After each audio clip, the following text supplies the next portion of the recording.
noise, Joe. Yeah, I am going to do my best for taking some moderate notes. Let me get some noise popping off. While Joe is finding noise, who remembers where we are, what we're doing? You're in the We're brain. no, we're in the heart. Or heart, sorry, yeah. We went around, did a little scouting to try and find a new entrance to the heart. We got attacked by the hook horrors, I think it's what they're called, right? Mm-hmm. Yeah. We dealt with that, sort of. Then we entered the heart area. We had some revelations with Booker. Or not revelations, but some weird interactions, I guess. Mm-hmm. Because apparently he knows Neverwhere. Yeah. And then when we tried to fuck with the heart, it fucked back. That's like a fucking the Empire fucks back. There was like a woman's face, like a necromancer woman who just like did the thing that happens in horror movies where there's like a flash of their face in your mind. Oh, we were just talking about Lotor. It's when Gandalf almost touches the One Ring. Yep. And he sees the Eye of Sauron. So y'all went to the heart, and what do you guys remember the description of the heart a little bit? What was going on with it? Because that is also important. Black and inky.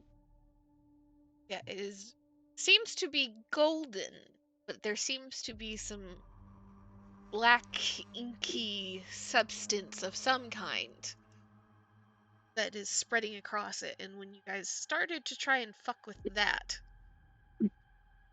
when there was that flash, and then all of a sudden you guys woke up in this room. Yeah, we didn't actually like open a door or anything. We were just kind of popped in. And the last important detail to remind you of, there was a voice that you heard before you kind of popped in and out of space. You remember what I said? See Joe pulling up the notes.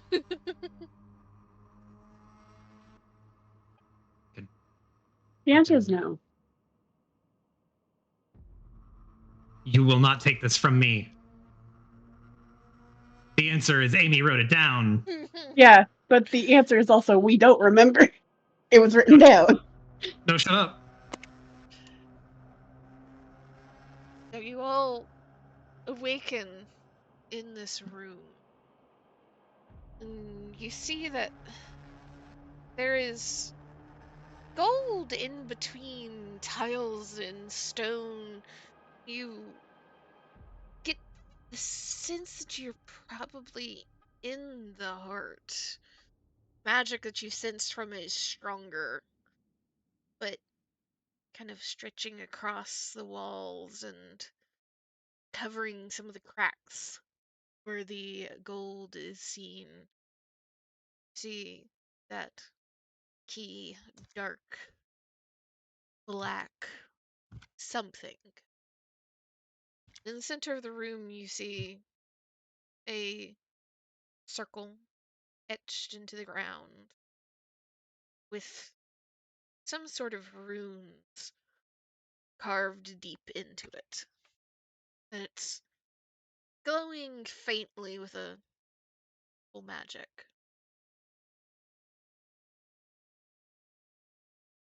Wake up, the only sounds you hear are in your breathing, slow movements of the rest of the crew around you.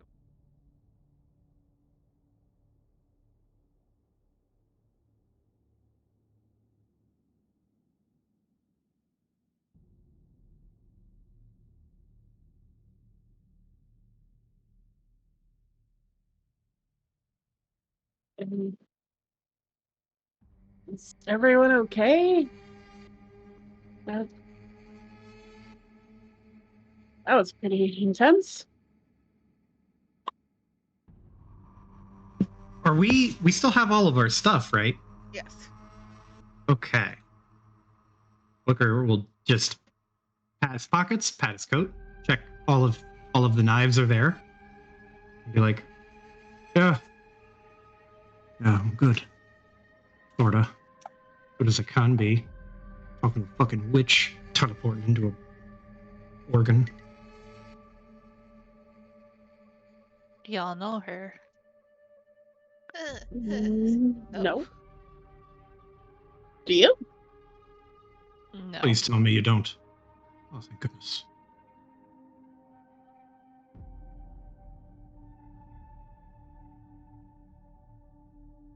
It seems like whatever happened has a button malfunctioning here.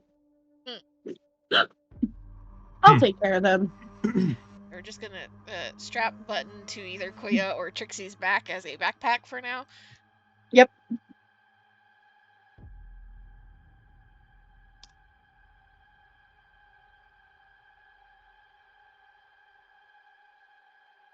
Mikan kind of standing up and doing the very careful, like flexing fingers, flexing hands, like checking all, like every joint, and kind of looking around.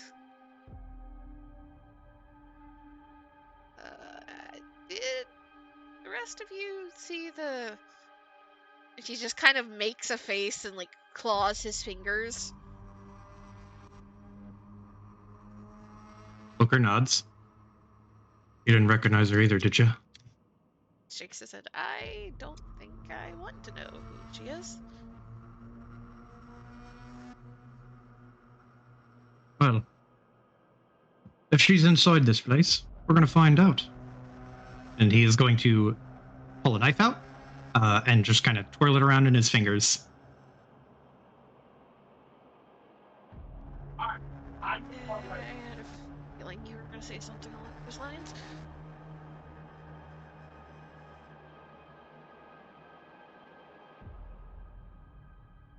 Booker's going to like creep up to this wall here and do his best to peek around the corner.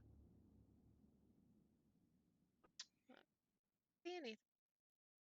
Seems to be Ooh. more of that same patterned wall and floor, stretches of dark stone, stretches of gold, tendril, that inky darkness, spreading almost like veins, you would think. Do I hear anything? Roll me a perception. You have to get higher than your passive. Gotcha. I'm going to roll it via machine because I don't have my dice yet. I'm scattered. This is fine. Wow. Yeah, you hear jack shit, my friend. You're all you Ooh. hear is Koya, like, who is carrying the Button as a backpack? It's Trixie's job. They're besties. All you hear is Trixie still futzing around with the rope and like trying to settle Button as comfortably as she can. You hear the shuffling. Booker like turns and like he can't squint his ears, but he like cranes his neck a little bit and then tilts his head and just be quiet. I'm trying to hear. Well, if you could help a bit. No, I'm busy. And he pokes his head around the corner again. Still, if no one's there, he will look back and say, "Looks like the coast is clear for now. Are you settled?" Yep. Everything's got them about set up. Button backpack. Button backpack. Trixie does the whole like putting the hands on the backpack strap and like shifting.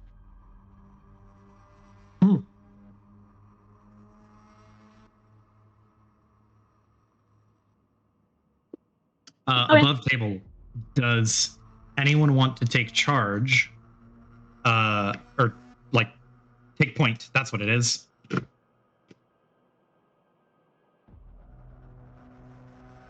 Or is it going to be Booker? Trixie is more than willing. If that is what the party wants. Yeah, just You from the are vibes, it's either Trixie or Booker. you are perceptive. Mhm.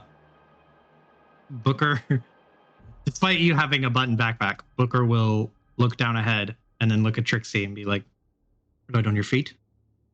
Want to give it a little scout?" I got you.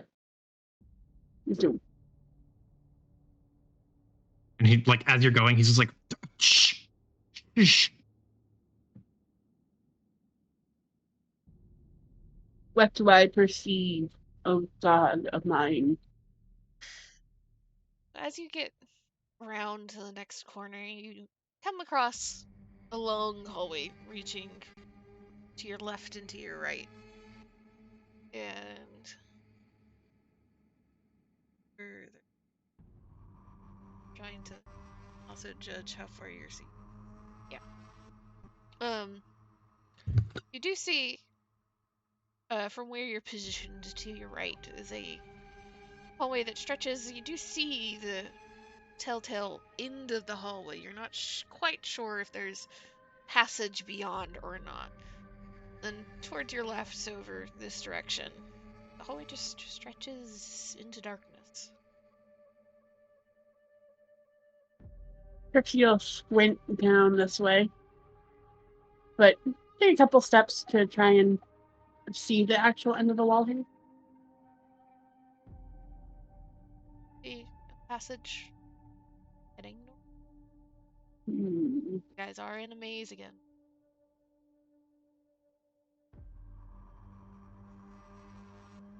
I have good news and I have bad news.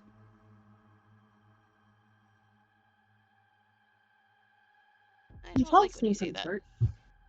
These halls seem pretty short, but there's probably a lot of them.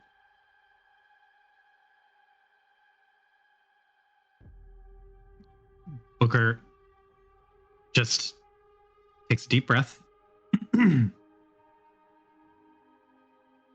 He's gonna look at the hallways, like look left and right.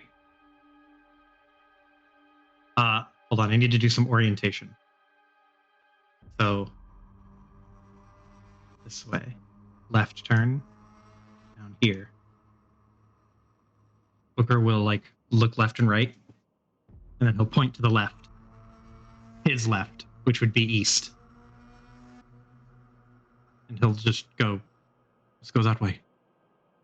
You got it, Captain. Draw the arrows, because I know that's what Amy would be doing. Thank you. We can divide up the brain task.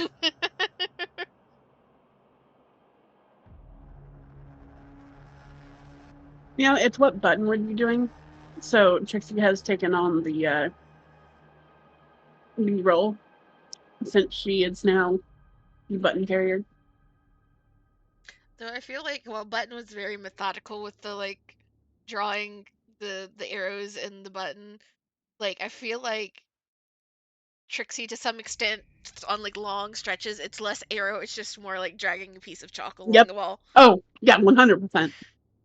Oh, Which direction is the chalk? We don't know. It's still there though. That means we've been on this hallway.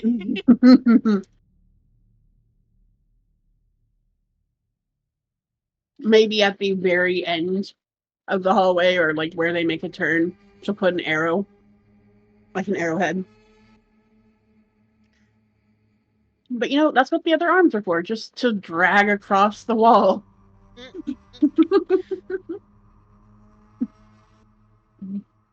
So as you Oh, yes, Joe. is it dark?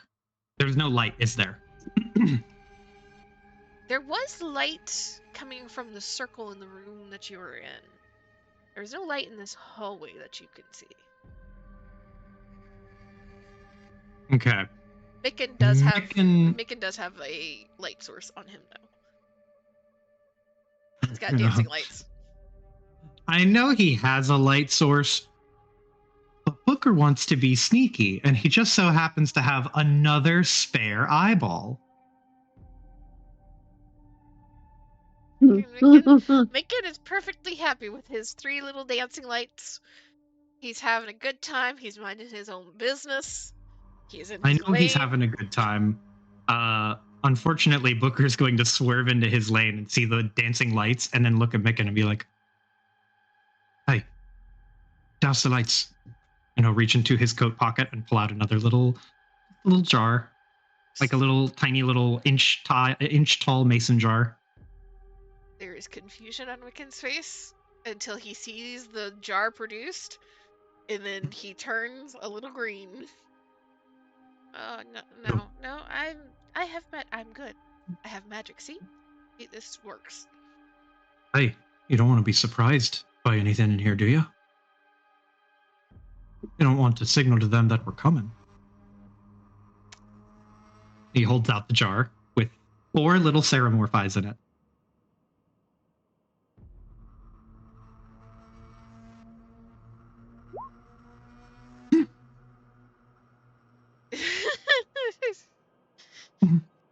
Thank you, Koya. Hey. And Micken just looks at Booker, looks at the jar, and looks at Booker. There is a back and forth, and you see the mental gymnastics and the arguments that are starting and being had in his head, and then dying, and then starting again. And then he finally just looks at Booker. Why do you hate me? Booker just gives him the most shit-eating grin, and he just goes, "I don't hate you. I'm looking out for you.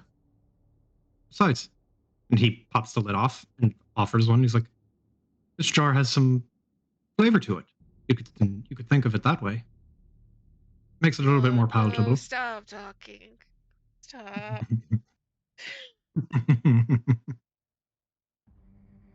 Just holds out a hand. Lights dying very though it's just a magic being doused. If magic lights could be pitiful, that is what it is. Oh. I mean, if you prefer, I could hold your hand. Then you don't have to eat it. But then you'll probably be surprised. And Why can't you guys just... Oh. I'm staying on the ship next time. Staying on the ship. However, staying on the ship. Booker pats Micken on the shoulder, real appreciatively, and he just goes, "That'll do, boy. You're doing great. Oh. Great at this time." It would be good to have more people defending the ship in case of Bittercores, huh? Next time. Eats the eye with just a little bit of a gag. But eats it all the same. Getting better at this. He's a natural. Room and your beds. You know what?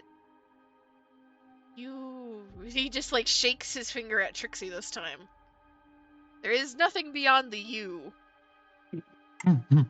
Me?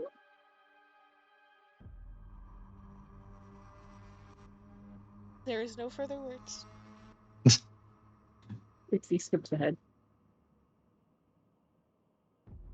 Booker gives one last pat to Micken, and then we'll pull out a second knife and just kind of roguishly tiptoe after Trixie, keeping it just one good couple of steps of distance, so Trixie's actually scouting. I'll scout ahead. So, as you continue down the hallway, you see another entry. Seems to open up into a second parallel hallway, heading down towards the south. But up ahead, you more interestingly see a massive stone door that is almost completely plain for a handful to be keyhole.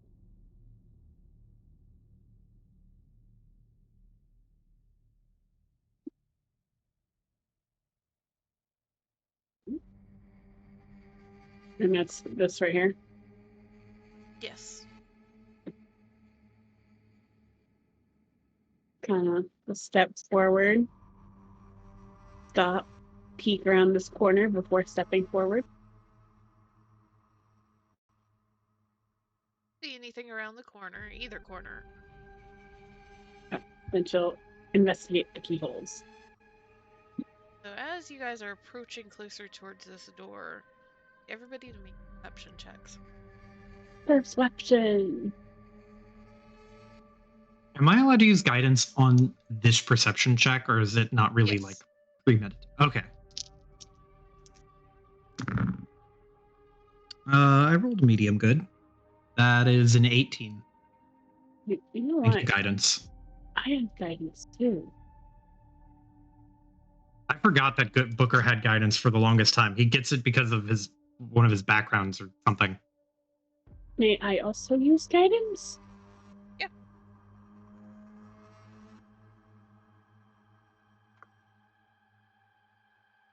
It's not great for making. Okay.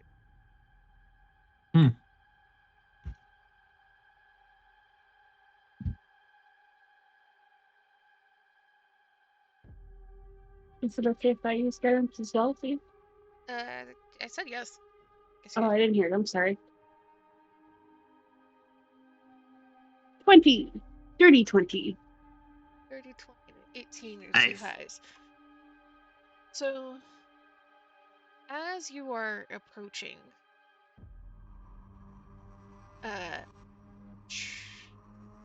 both of you are, again, just kind of taken by the strangeness of this door. You don't see, aside from the archway that the door is in, you wouldn't know that it's a door.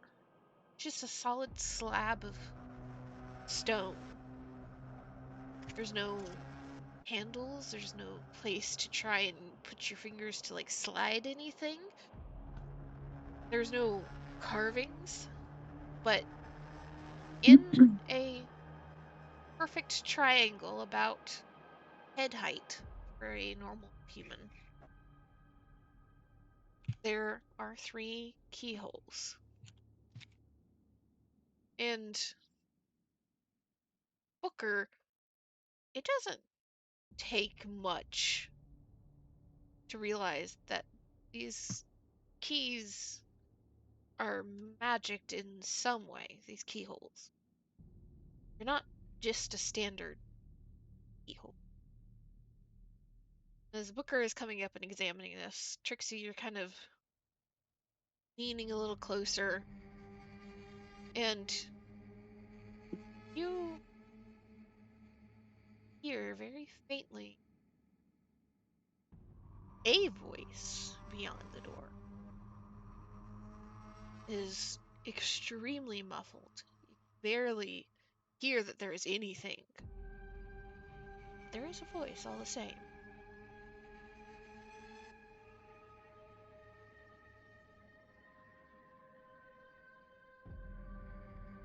Can I make out any of it? Of what's being said or no? No. It is so muffled, all you're really getting is like the high, certain syllables that are really loud or very impactful.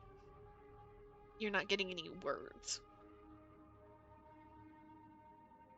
Mm, I'm going to check that I have a certain item. Signature.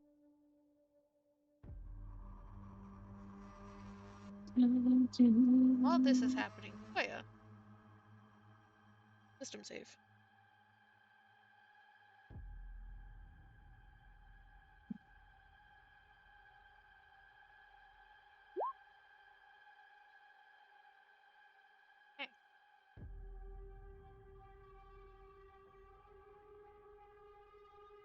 Okay.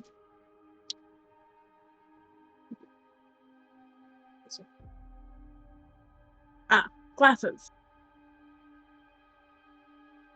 Could I put the glasses on to see what's on the other side? Maybe? Or get a visual? Can you share the description for that again? Yeah.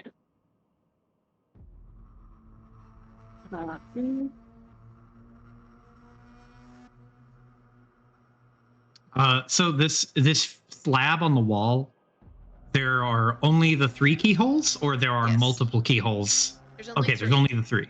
3 in a triangle. Gotcha.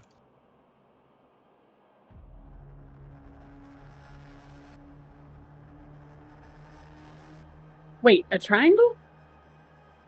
Yes. Like a flat triangle or an indented triangle? I don't know what that means. Like, is it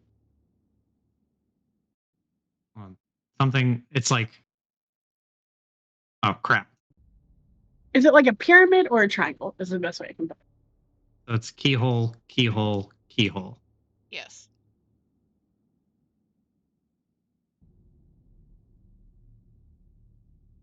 Oh, in a triangle shape. Okay, my bad. I misunderstood. Yeah, you can expend your charge to see if you can see beyond the wall. Yeah.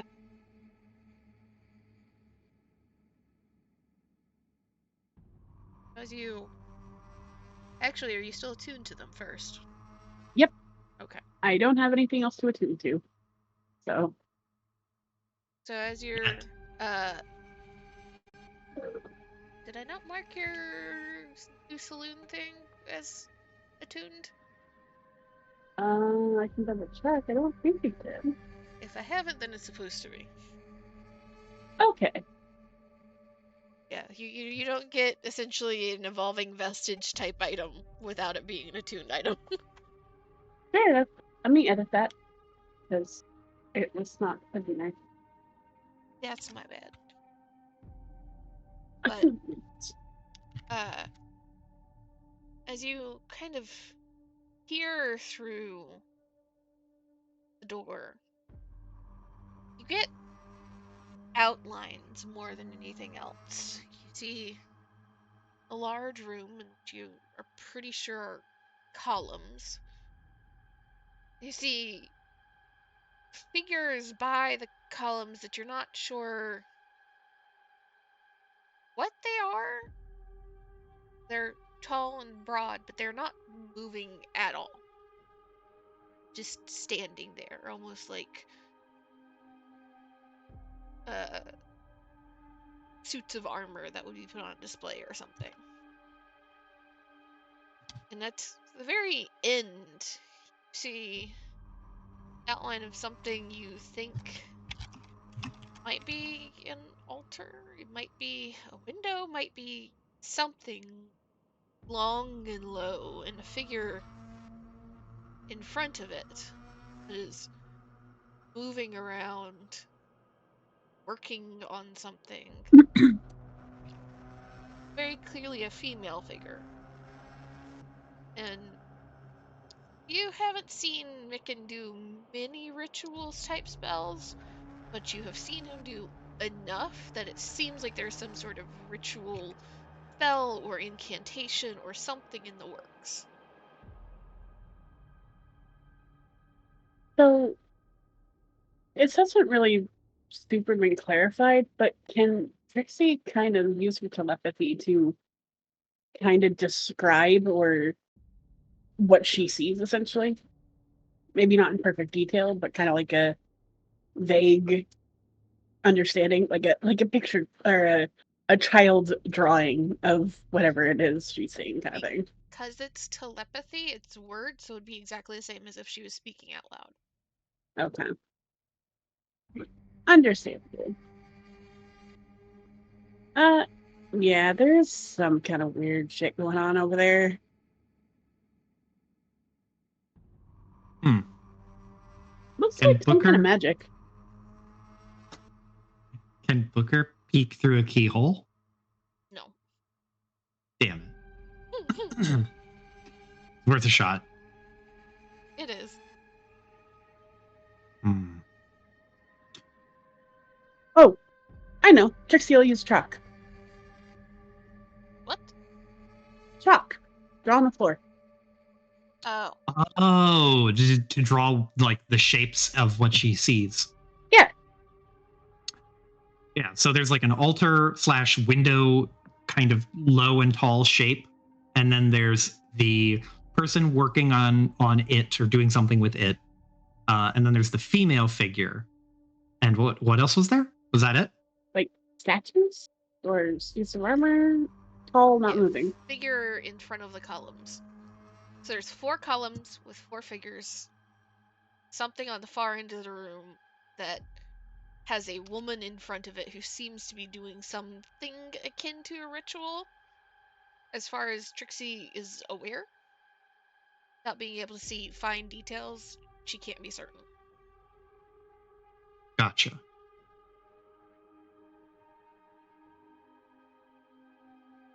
And Uh, as Trixie is looking through the doorway into the room beyond and is trying to describe this for Booker and Micken, Koya, you've been hanging back and drawing these moths along the pattern of the arrows that Trixie has drawn. And they've stopped and are clearly examining the door. You're finishing one little moth drawing. And you feel something in the back of your mind. Presence at first. Faint, but finds purchase and it starts to grow a little bit more forceful.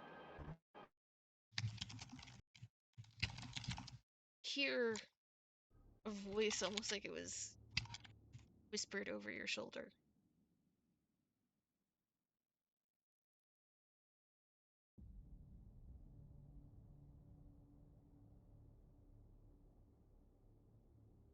I'm sorry, what was that? Hidama. Oh. Koya's gonna whip around. Wait. Miss God, do I recognize the voice?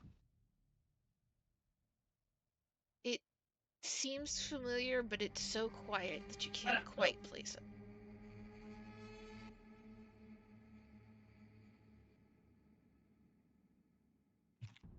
Okay, so Koya will whip around. Join the glaive.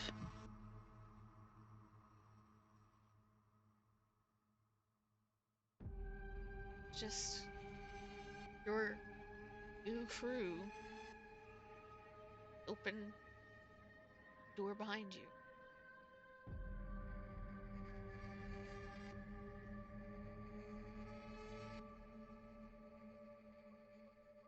While Trixie and Booker are busy with the door.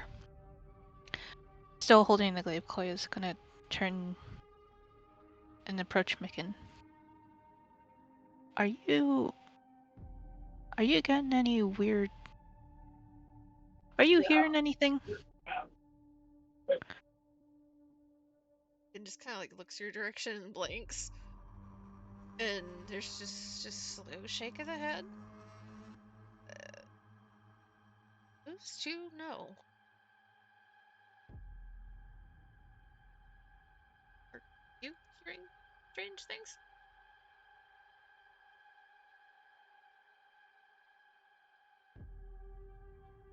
Think someone here might know me. And I don't think I know that.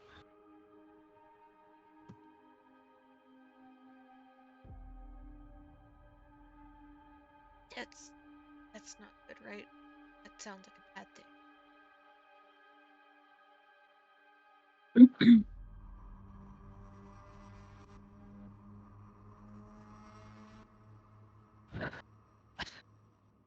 Booker's BRB. Um...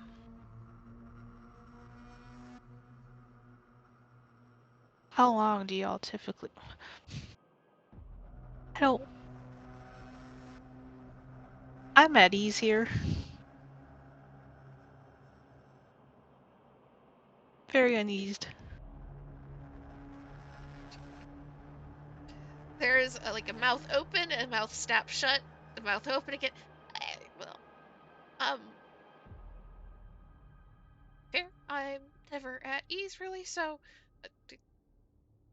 the club, I suppose. Um, just like little voice. You're hearing little sounds, or is it like he just kind of like puffs out his chest and like seeming to be trying to mimic like big, loud, angry. A whisper, but it knew my name. It knew my family name.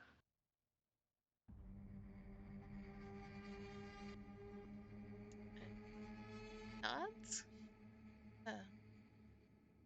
Oh, that's not good. I mean, you, I imagine you don't go around telling people your family, and you've been asleep for a very long time. That's Trixie. Huh?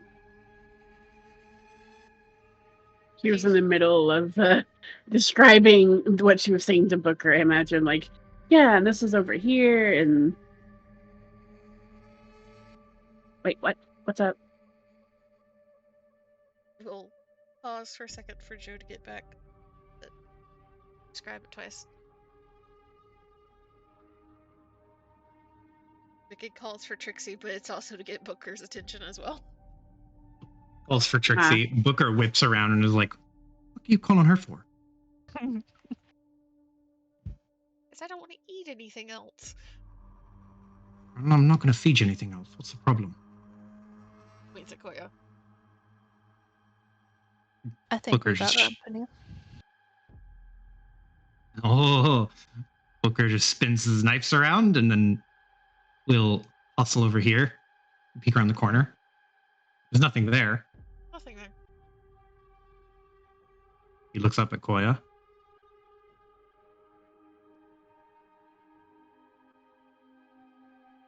I'm hearing something.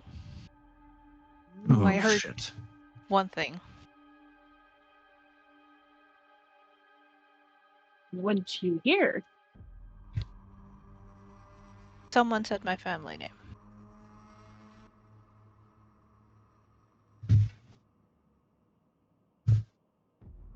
Booker lowers his knives. And he scans Koya's face. He'll say, "How many people know your family name who aren't in your family?"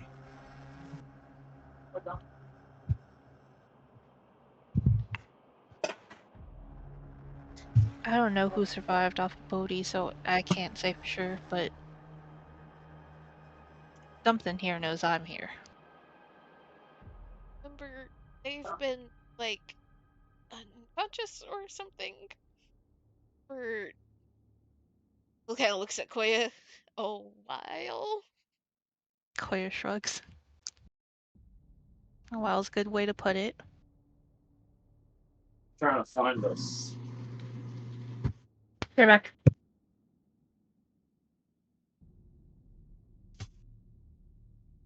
Booker is gonna listen. I don't need judgment, but Booker is going to pull out a different jar from his coat that has intellect devourer chunks in it, and he is going to eat some of the intellect devourer chunks. Koya's gonna look at Booker and be like, "It's now the time for snacking." It's not a snack; it's a tool. He looks a little offended. Okay, that is the intelligence check one, if I am remembering correctly. This here says intellect devour brain chunks. When consumed for 10 minutes, you can sense creatures within 300 feet with an intelligence of 3 or higher. I'm back. Welcome back. So, Booker's eating brains. Yep. Man, It's not a snack; it's a tool. guys, what if that's another godly encounter?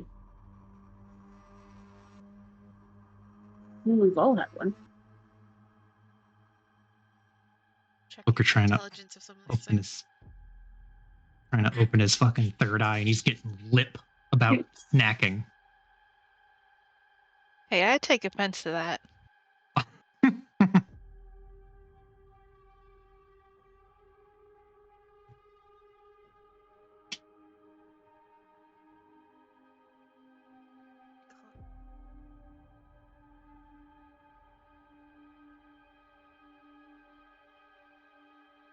Okay.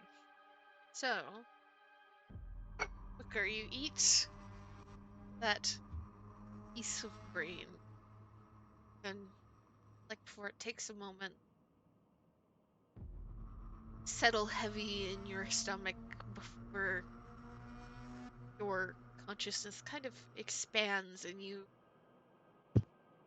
get the very distinct presence of I can't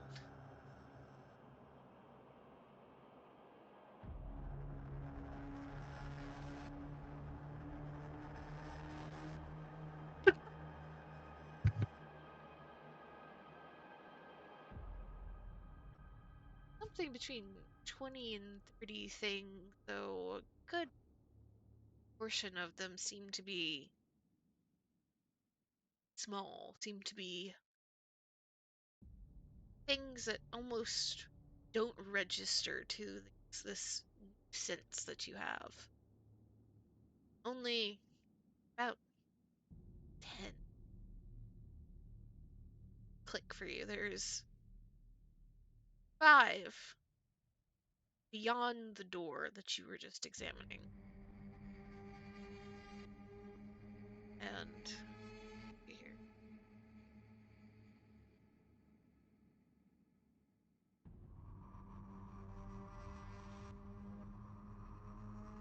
You see my arrow. Yes. There's 5 beyond this door. There seems to be another further beyond.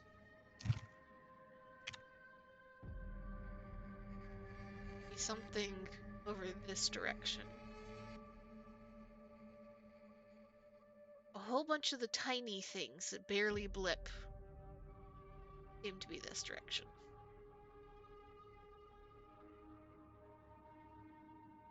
Since 3, 4 something directly to your south. One final one.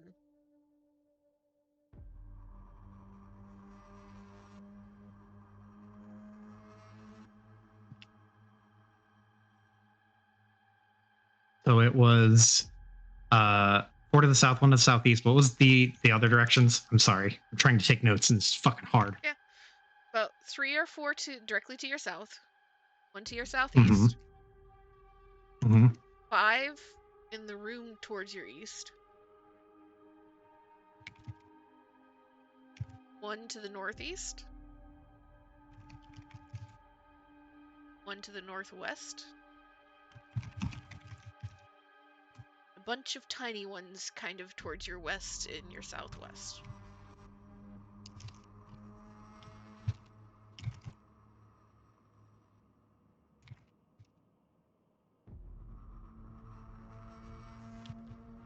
Okay. And I can't gauge the relative intelligence, only that they're above 3. I think last time I let you kind of pick out which one was the most intelligent. Let me double check. It's going 2 or 3.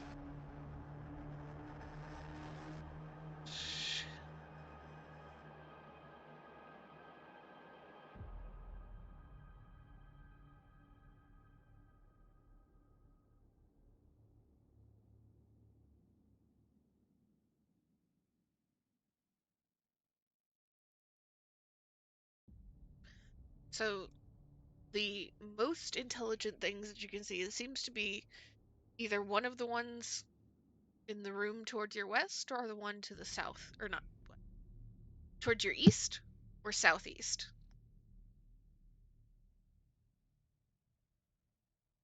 So either the east or the southeast is the most intelligent. Yes.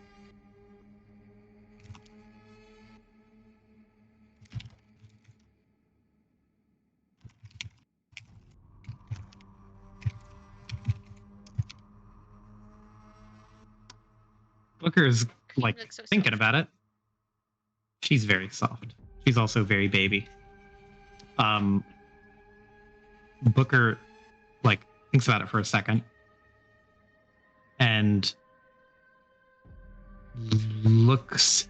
He does a quick look in each of the directions, and like you can see him. He doesn't say anything out loud, but he says it like you could read his lips if you had it, if you wanted.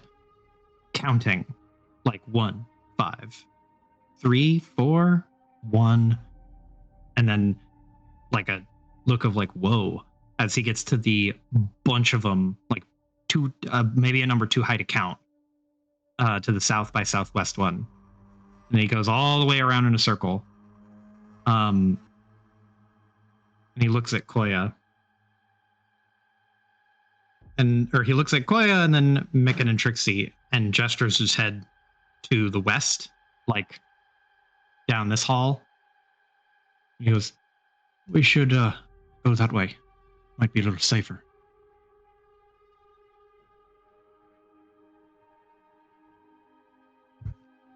Handle the small fries first."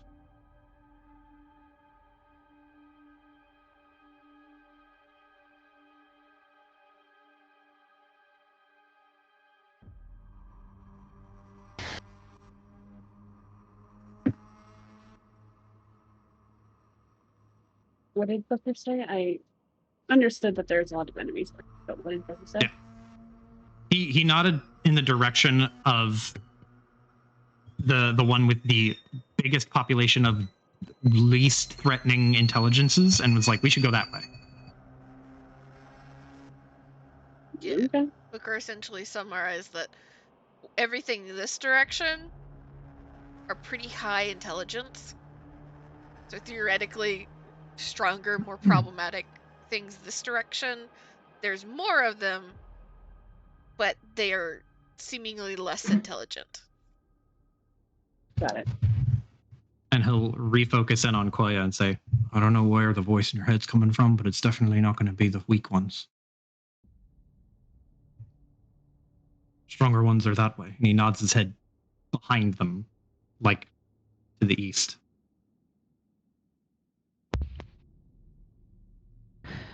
Yeah, you're right. We should take care of the smaller things. Wait for Button to feel better. How does Koya feel about going in the opposite direction? Because Booker would like to. He would try to gauge the vibe. Like, are you like determined to find the person who's talking in your head? How do you feel about it? Vengeance quest? On edge. Not all you, Booker. If Booker said to go through the door, Koya would. Okay. Booker nods. He looks at Trixie and Mikan, and then will nod his head back in the direction they came, and then in this direction. And we'll say, "Which way? Back the way we came? Down that hallway we didn't go? Or a new way?" I'd say this way. We will let Trixie take point.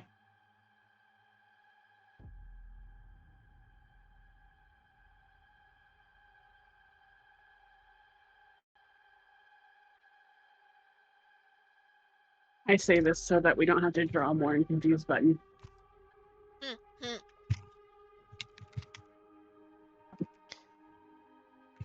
Button's gonna give a lecture of like, this is not how you're supposed to do it. Mm-hmm. This is not the process. So, guys head that direction.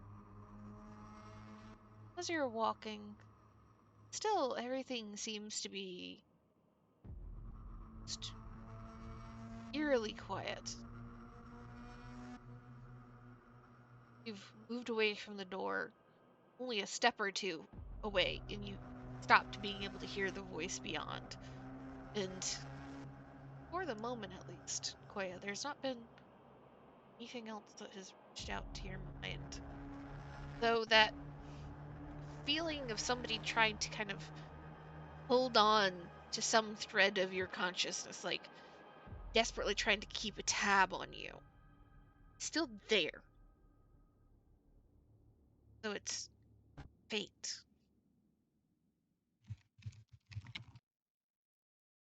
Ooh.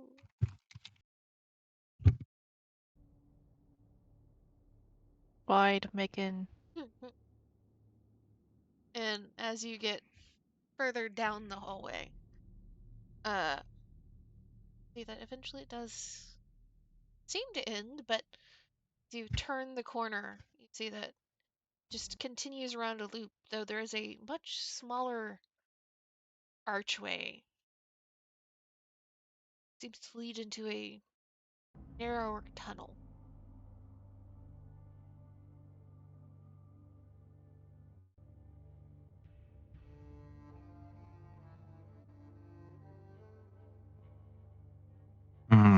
Booker just peers around this corner.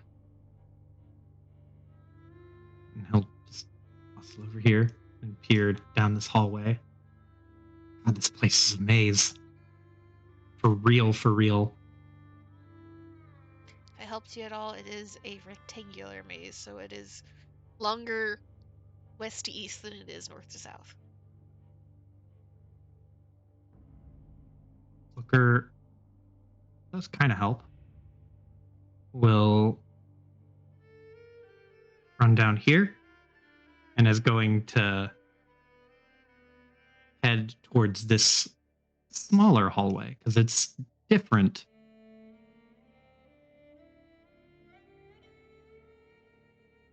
Once you kind of peek around the first curve of that hallway, you see that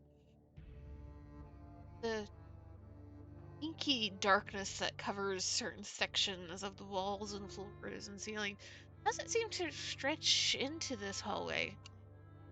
And are you going to continue down until you see something?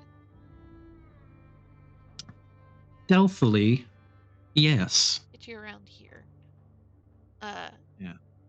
See that there are actually some broken and half shattered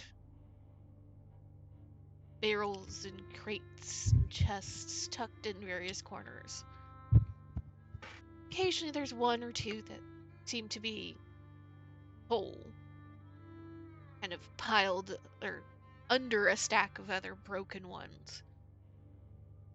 Realize there's been somebody or something that has lived here and put something in this section.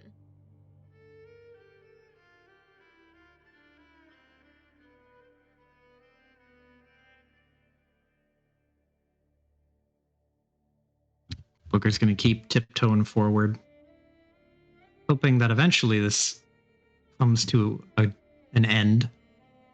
Oh, it does. You can keep going until you reach the end if you.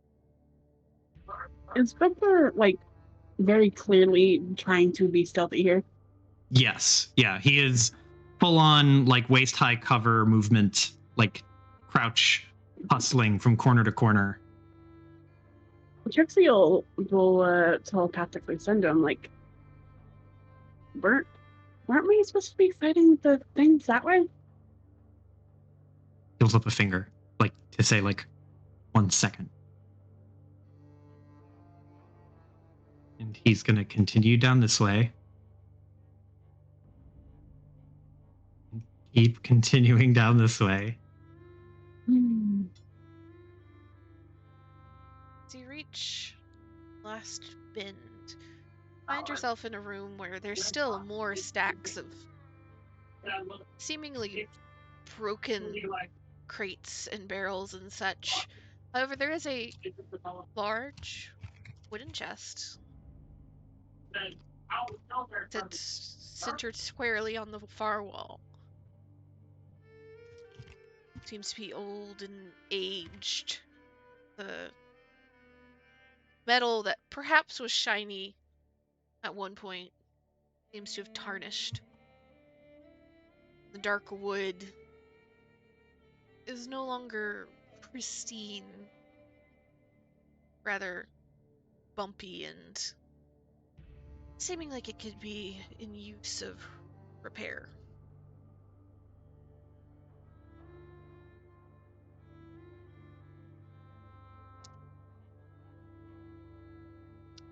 Okay. Well, Booker there's no intelligence coming from inside this chest, right? It's been more than 10 minutes. It's been more than 10 minutes. Damn it.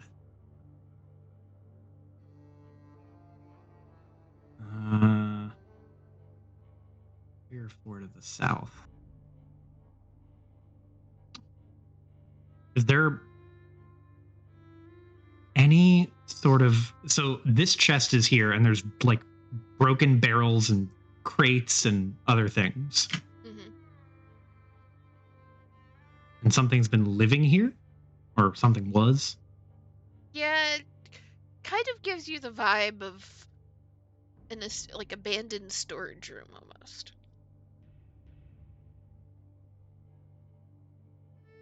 This might be a weird question, but there's no like blood on the ground, right?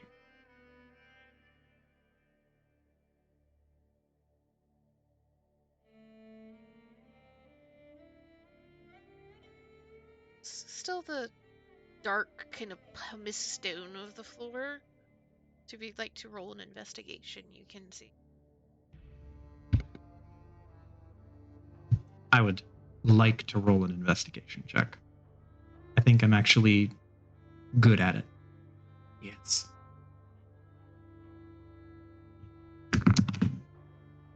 Oh, I nat 20'd it. Let's fucking go. That's a 26. Eh, I crouch down, trying to examine the floor of this final section of the hall and the little tiny room beyond.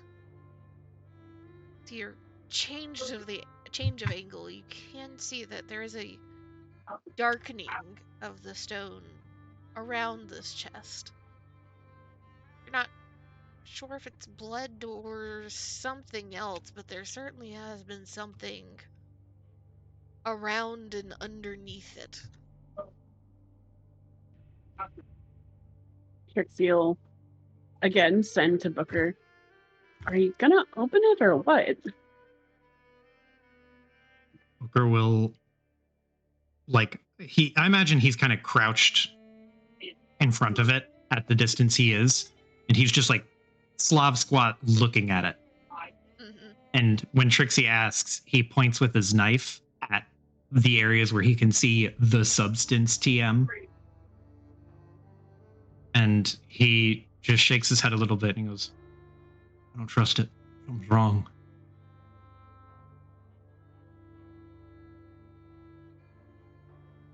He looks at the rest of them, and he will spin a knife in his hand and hold it like in a reverse grip and say, I want to know what it's in. I want to know what's in it.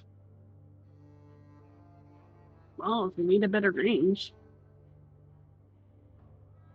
Kind of tosses the end of her meteor hammer up and down in one of her hands. Booker's gonna like shuffle very carefully to the side and look over at Koya.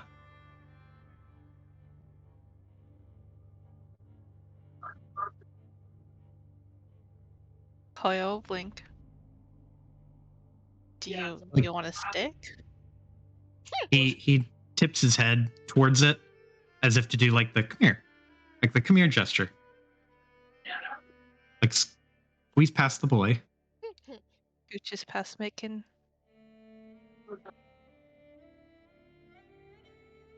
And he's gonna look at Koya and look at the chest. And he's like doing some mental math like, can Koya reach it? Maybe. Can Trixie also reach it? Also maybe. Booker is going to tiptoe forward very, very carefully. Well, I want to get like right up in front of the chest. Like here.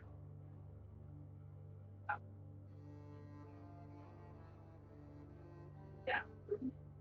Once he gets like right up in front of it, I will. Wait, do I have a use of this? Please tell me I have a use of this. Yes, I will use one charge of my magic, my arcane mark, to use spell sight. So I can just detect magic. It only lasts a round, but is there anything magic on or around or in the chest?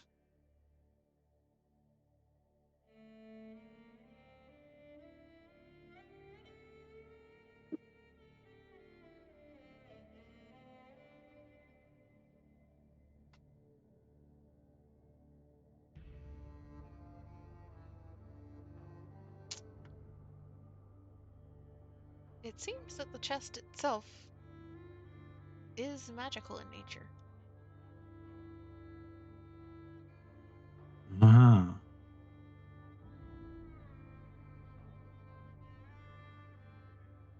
Can I check it for traps of any kind? Actually, well, no, yeah. Checking of traps is still good. Probably. Roll me an Hopefully. intelligence check. Just a straight int. Yes.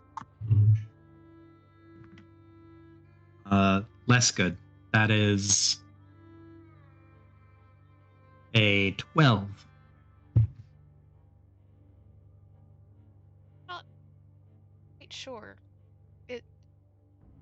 There is something off about it. And it practically reeks of magic now that you are closer to it, now that you've used that spell sight. But see any traps? You don't see anything beyond that strange discoloration underneath it.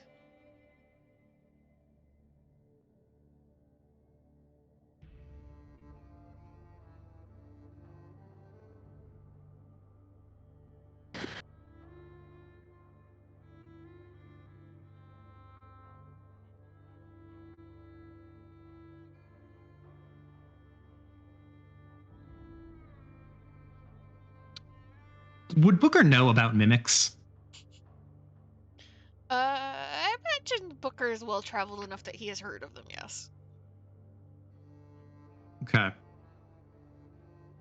So Booker, he's gonna like shrink slightly to the side. Not that this will really do anything, but he's gonna shrink slightly to the side here. And he is going to take his which one? His beast claw knuckles. And he's just gonna stab the roof of it. Okay, roll me an attack. That is a 14. Okay, and your damage? Damage for the beast claw knuckles is for 8 damage.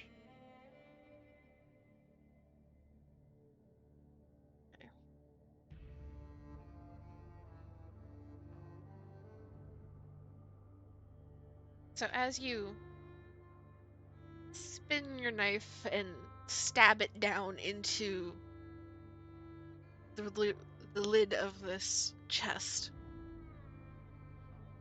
you feel at first what seems to be wood, but then your knife sinks deeper, almost like stabbing through flesh. And you hear a keening noise as the entire front of it opens. You see teeth. And immediately a tongue lashes out. Ah! Attack! We do it. Yeah, you knew it. You knew it. A chest in the middle, like at the end of a long ass hallway. Yeah, nah.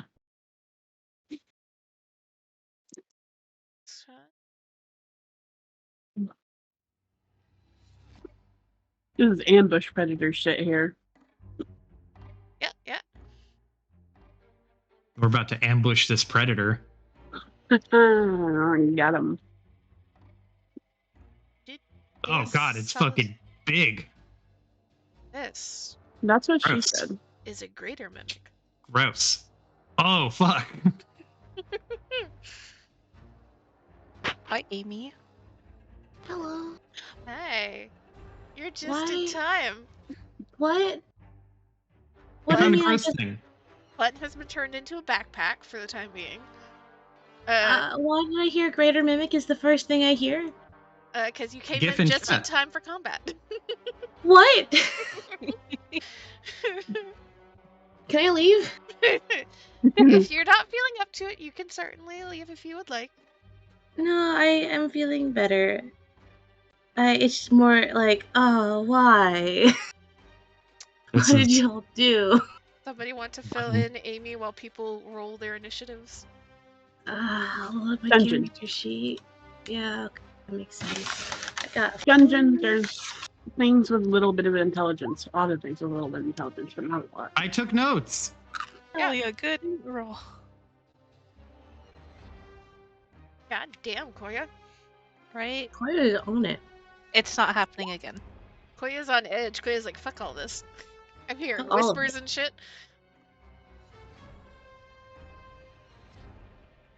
But yes, Thank you for taking notes. Joe took notes. In character, Button seemed to kind of glitch out and malfunction for a second. I see. So Button was turned into a backpack. So Button's going to wake up strapped to Trixie's back. Trixie has been Understood. drawing arrows, quote unquote, because Button would be drawing arrows. Thank you very much, Trixie. You are a true friend. Yeah, you know, And that's what buddies are for. Booker just stabbed a suspicious chest, Sheesh. and it turned out to be a mimic. This is like a D&D classic. I love this. Hell yeah. Yeah, that's why What one the of fuck? the things I was like excited for, because like nobody ever uses mimics anymore. Red Mhm. alert. Because everyone expects them. Red Everyone alert. expects So them. like nobody get like you guys don't get a chance to like meet mimics very often because nobody uses them. So like I feel like I feel like everybody should have the chance to deal with one of the Mhm. classic monsters each. Mm-hmm. You gotta have a beholder, you gotta have a mind flayer, you gotta have a mimic, you gotta have a dragon. Are you just trying to check off that list in this game? You pretty much deal with all of them, yeah. Mm. Was it intentional? No, not beyond the mimic, but that's the beauty of Spelljammer. It includes so many classics. The only thing we haven't dealt with is a dragon. We're not going to deal with any dragons, right, Z? And you've not directly dealt with any mind flayers yet. You've had the aftermath of mind flayers. We True. encountered them. And who the fuck says you're not going to deal with a dragon? This is me we're talking about. They have Oh, yeah. dragons in Loves space. dragons. Yeah, I was being sarcastic. Because We, the solar and lunar dragons, right? I would make an entire fucking campaign around dragons one day. How can your dragon? Let's go. Okay. Yeah, see those? And you know. And Joe, I like to ask you continue taking notes. My brain is not fully healed. That's fine. Thank you. We're about to enter combat, so there's not going to be a whole lot of notes. Hmm.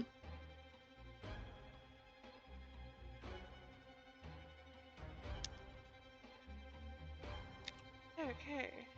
After session, I have to tell you all about the mimic that I encountered in my second campaign.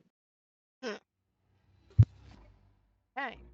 So, this thing has just opened up, and you see the jagged, slimy yellow teeth. Each tooth probably the length of the tip of your middle finger down past the bottom of your palm. And a lolling tongue, almost tendrils at the end, like flops out of it as it screeches and starts thrashing around. But Booker, you do have your action first. You were suspicious and suspecting of this thing. Thank God for the nat 20. Booker is going to use his action to spell strike, and he is going to spell strike it with blindness deafness. So I think I just make a normal attack roll, and if I succeed, then it saves. Or it rolls a save.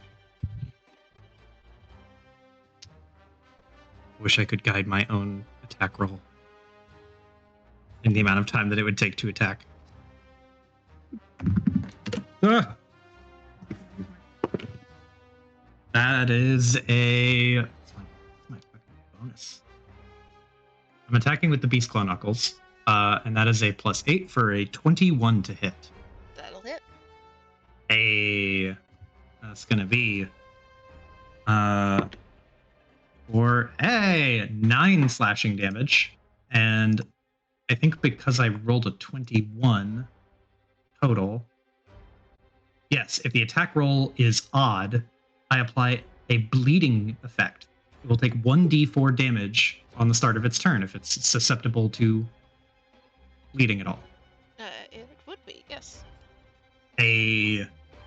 And now it makes a save for blindness deafness. Hold on a second. Don't want these things to be rolling. I'm going to go for blindness. The hope is blindness.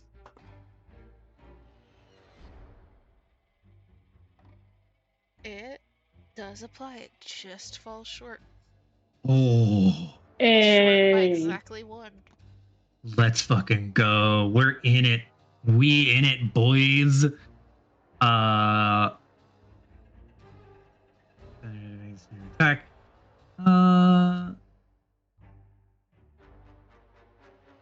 Okay.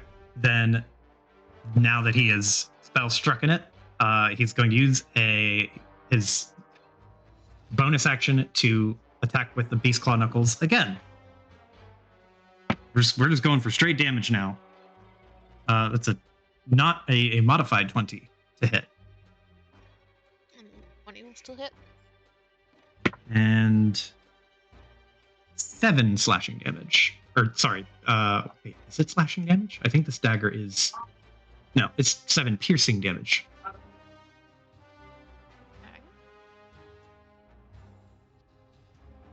Is that your turn, And- Booker?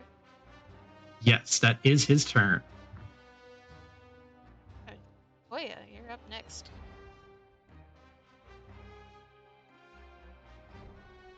This giant maw has opened in front of you, and Booker is starting to go to town, just slashing at this thing.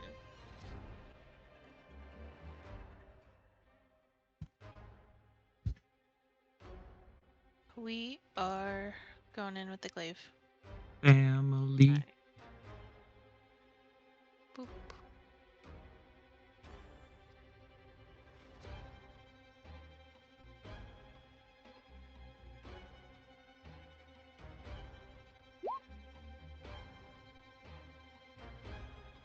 Let's go.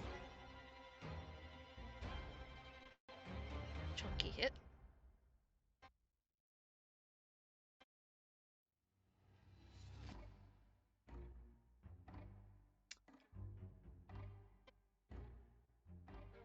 One hit. Try again. Second attack.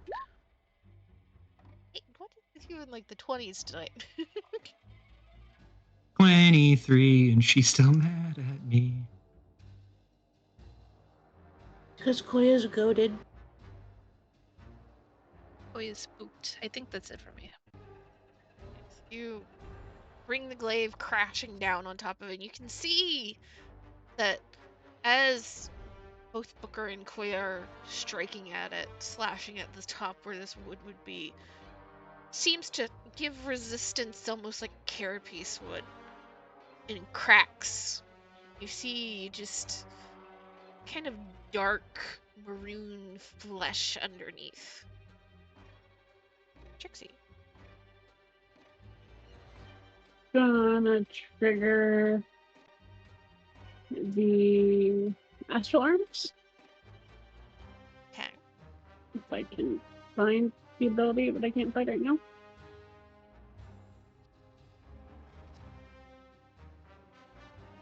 That requires a save. Oh. Do you know what it is?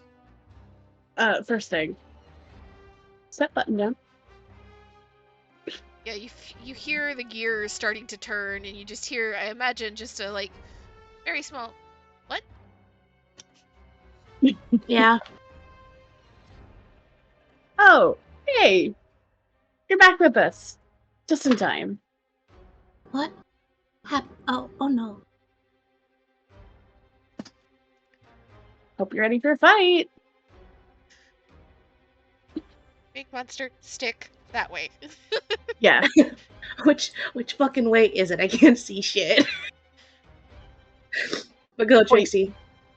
I imagine like she set button down with her lower arms and is pointing with said lower arms. Like attack that way. Almost like a street director way, crossing guard person. Okay. And then then she'll do the astral arm thing. Make a dex save. DC 15.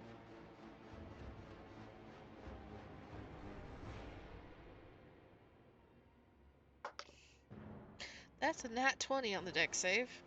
Well, let's look that. Ooh.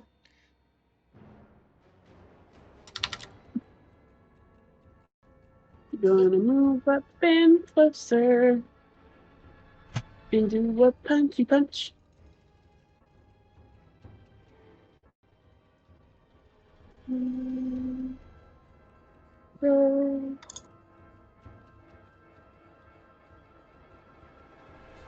Is there advantage or no? If you're doing the straight across line, right? Yeah, so no advantage for this one. Big say 12 will not hit. attack twice. Just missing.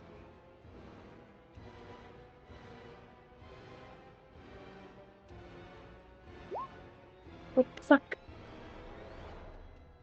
That's my turn. So distracted with putting Button down and like trying to toss the ropes off of Button so Button doesn't just like stumble and fall when they try to move. Yeah. But it is now the Greater Mimic's turn. As it is being beat to shit and then there's more people coming. It's not happy. So, let's see here.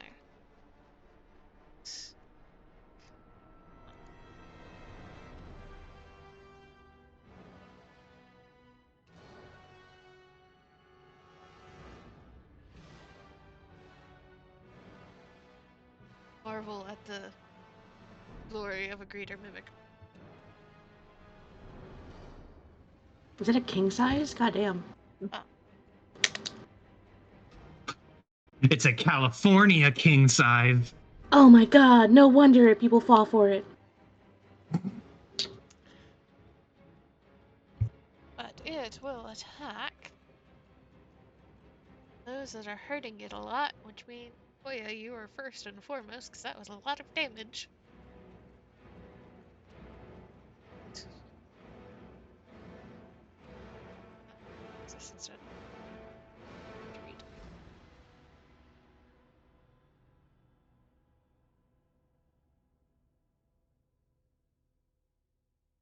So it's 2 pseudopod attacks against you. Let us see. Well, that's not gonna hit. Assuming 11 is not, is lower than your AC. Mm-hmm. However, I think that will hit. I'm assuming 25 gets past. Yeah. Alright.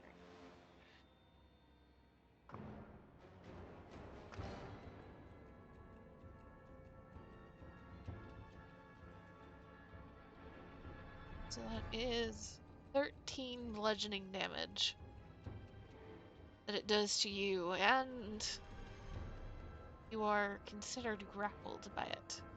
It applies its adhesive uh, ability to you, so essentially you just can't move.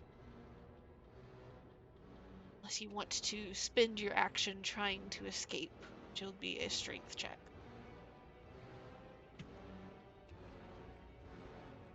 Then, now that it has you, it close and personal, it will bite.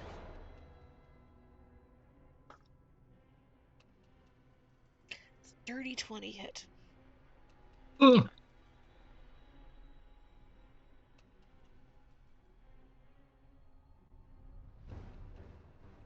Charlie? Yeah. Oh, sorry. Hello? Hi. Yes, it is.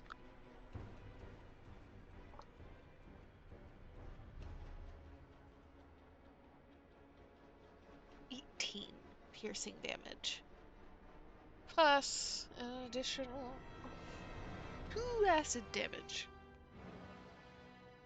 See, it has grappled, imagine, onto one of Koya's legs and is starting to pull in part of its mouth actually reaching forward as if all of it is not quite on a jaw, but is on separate little pieces of bone.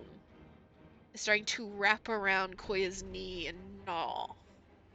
The unpleasant sound.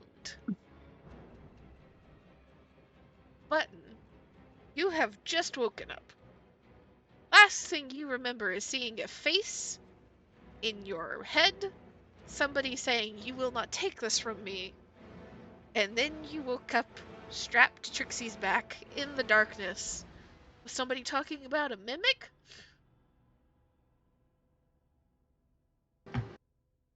What is happening? um, they were told a fight is that way. So fuck it. They're down to fight. They need little provocation to throw down. So it's gonna be bonus action shillelagh and fucking. It's oh shit. Oh hi, sorry. Can't fucking see. Just smack into Trixie's leg, bounce off of it, smack into the back of Koya's leg, bounce off of it. Oh, there's the monster. I can't even see the fucking monster. Fuck it, gonna go through y'all's legs. Excuse me. Oh, hi, monster. Hello. And I imagine that's in character. Oh, hi, Mimic. Hello.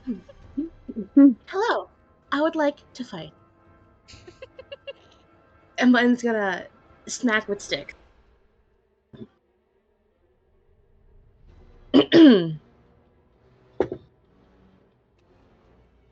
That is going to be a 22 to hit. The hit will hit. Plus fucking go. That's going to be a 9 bludgeoning. Okay.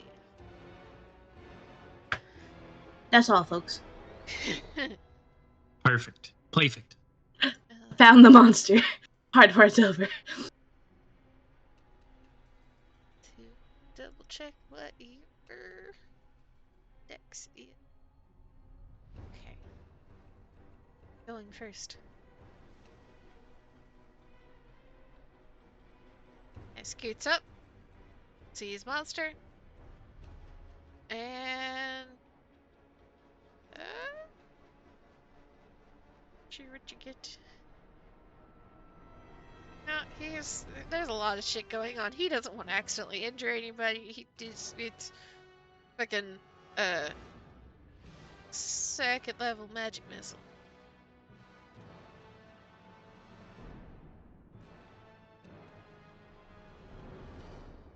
So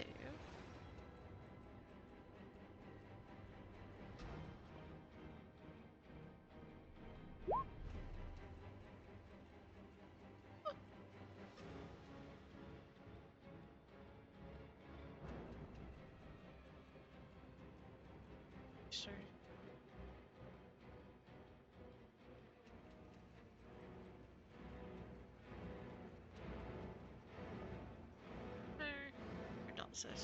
Or darts. I always have to reread Magic Missile every single time I cast it. So, before.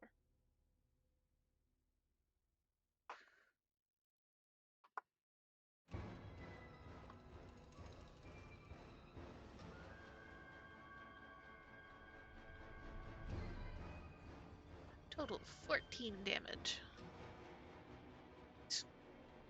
Little sparks of magic jump out and fly directly at the face of this mimic. It's not happy.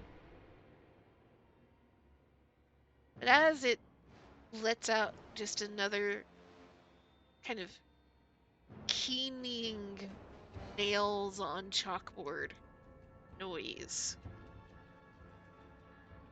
you hear movement back down the tunnel. And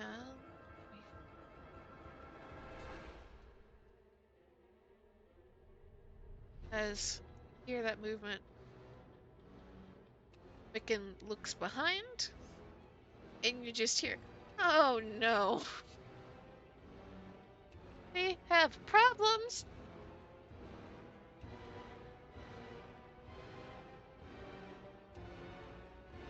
Oh boy. Oh boy. Oh no. But Booker, it's your turn.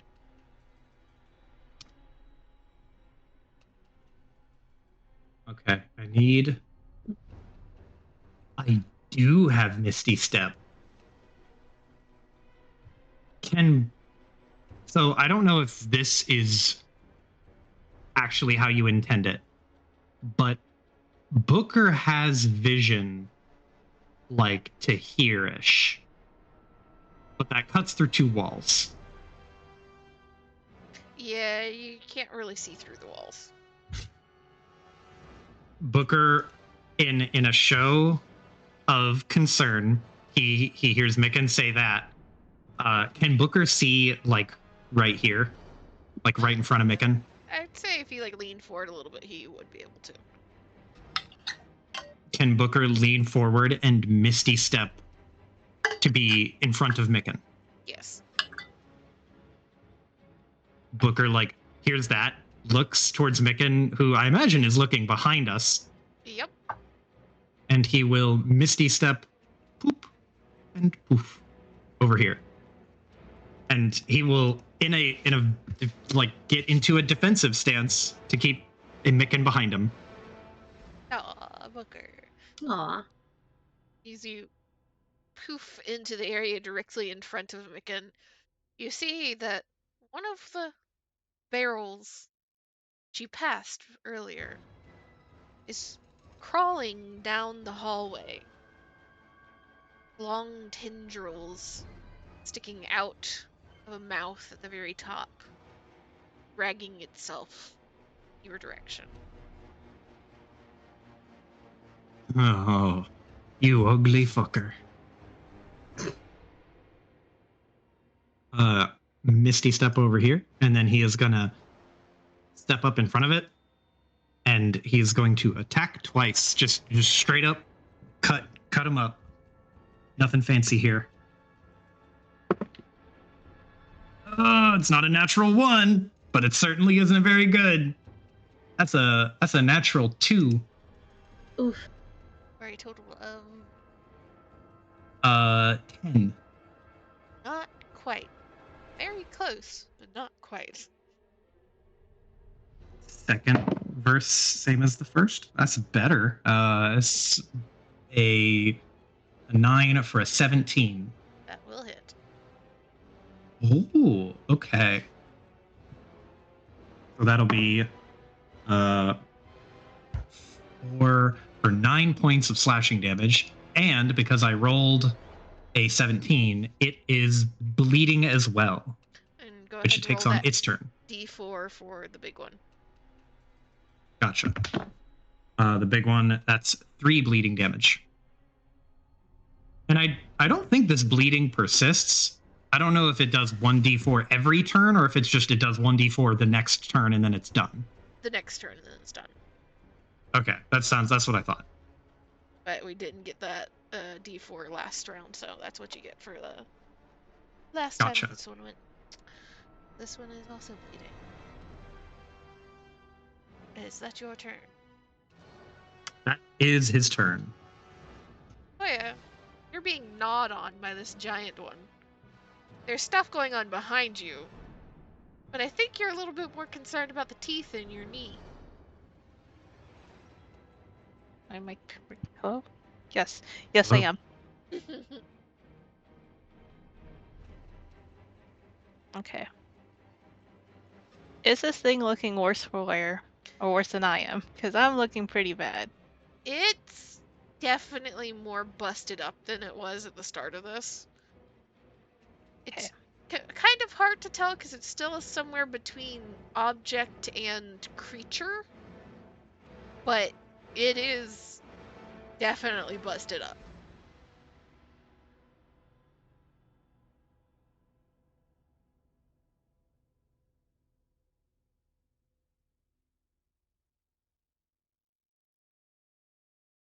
Okay.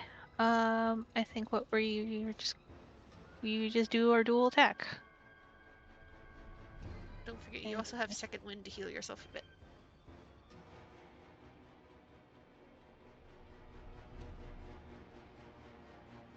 I think I'm just gonna use one thing of regeneration.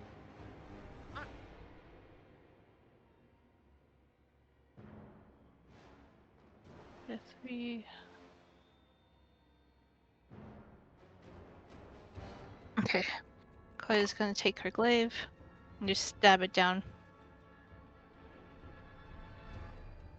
Attack. Unfortunately, that will miss.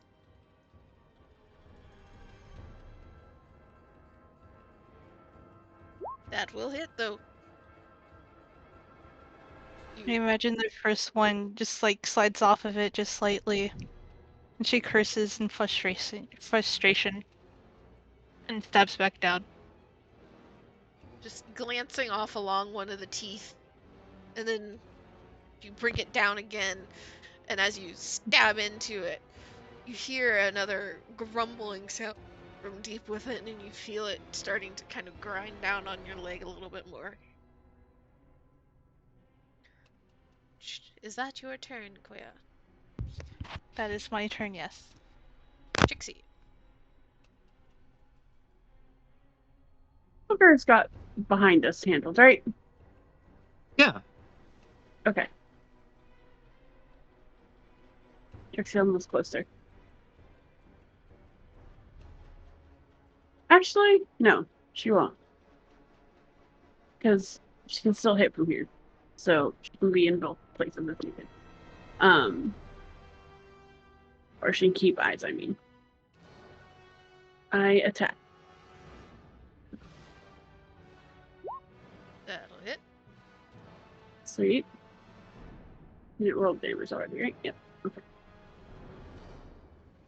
I attack. I flurry of blows. I live, I attack, I live again. There you go. That's my turn. I love the sliding scale of attack per round we all have.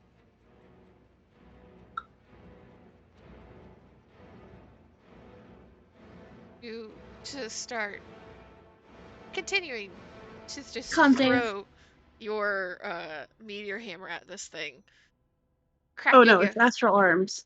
Oh, astral arms. There's not enough space. Gotcha. You're still busting out some of its teeth. You're seeing more and more of the inside. And as it is beginning to look even worse and worse for wear, and it's trying to kind of clamp down more and more on Koya, you can see that what you think might be saliva is drooling down onto the floor beneath, and there's just a little hiss every time a particularly large glob hits the floor, and you realize it's mildly acidic. Mm. Cons. Gross. Mop it up. Mop it up. Assuming a dirty 20 passes. Yeah. This thing.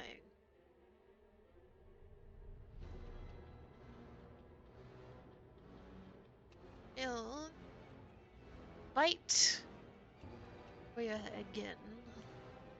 Right here.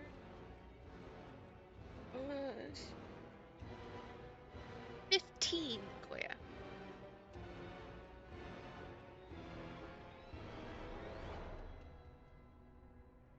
Charlie? Charlie stepped away for a second. Oh, let me see. Check.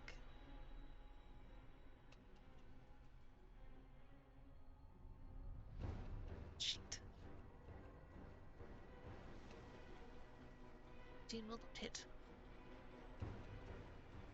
But it will make 2 pseudopod attacks against the next closest target. Button. Hello.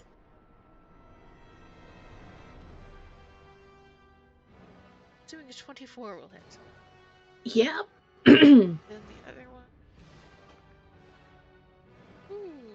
If a 24 hit, then a 28 will definitely hit. Yep. Stay alive. So that is going to be...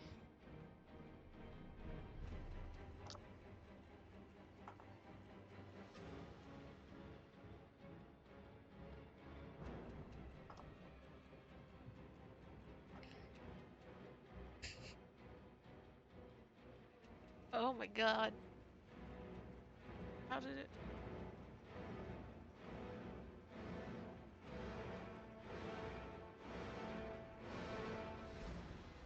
Total 37 damage. Holy goodness. Damn. Okie doke. You're fine. 37 Right? bludgeoning damage. And you are considered grappled. Okay. It lashes out, wraps a tongue around you, and draws you in. Another section of teeth clamp down around one of your arms and starts chewing. But hey, Button's turn. Well. Real quick. Sorry. Oh. If when it damages Button, can I use Sentinel? You should be Oh, able you to. can. You can use your Yeah. reaction when someone hits an ally. Bunk. Based in Charlie Pilled. Mm-hmm. And it's just a straight melee weapon attack, right? Yes. Okay. Oh. Ooh. God really did say no, huh? Yeah, unfortunately that will not hit. But F's in chat. good at remembering that you have Sentinel. Very Mm-hmm. useful. Very useful. Sorry about that, Button. It is okay. It's Button's turn. Well, that was rude. They are going to mushroom up as their action. And I don't think they have a bonus action. They stare at this thing in disappointment for their bonus action. Your mother would be ashamed of you. This is not how you greet guests. That's it. Button whispers, cringe. Pathetic.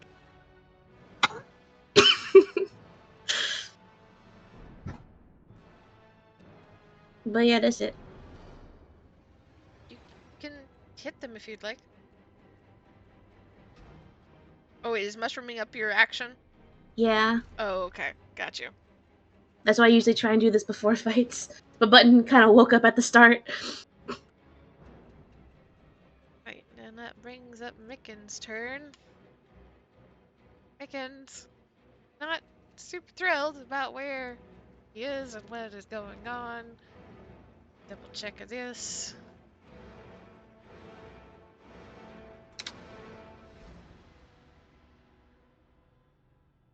He needs to save some of that.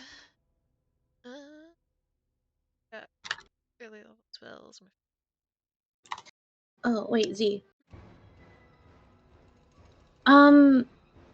Could I have had Button. This isn't really a thing. This is why I'm asking you, God. Could I get Button to, like, try and go to this thing to attack them? Instead of Koya? I'll say you can roll an intimidation check. Alright, perfect. A -1. Let's go. No, it's fine. It's fine. I'm just gonna ace this. And I'm gonna actually fucking crit! Damn. Yay! That's gonna be a 19. It's a -1. Let me see. Well, that beat its roll, so fun times. You get to be the next one on the chopping block. Yes. Chicken. Not super thrilled about either option here. A little bit more concerned by the fact that the big one is eating now 2 of his friends. We'll throw a nice little create bonfire shot of fire at it.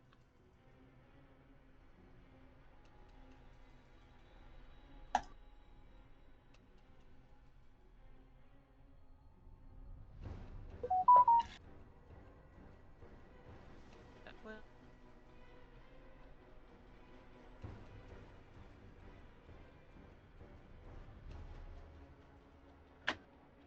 which will take its effect at the start of its next turn.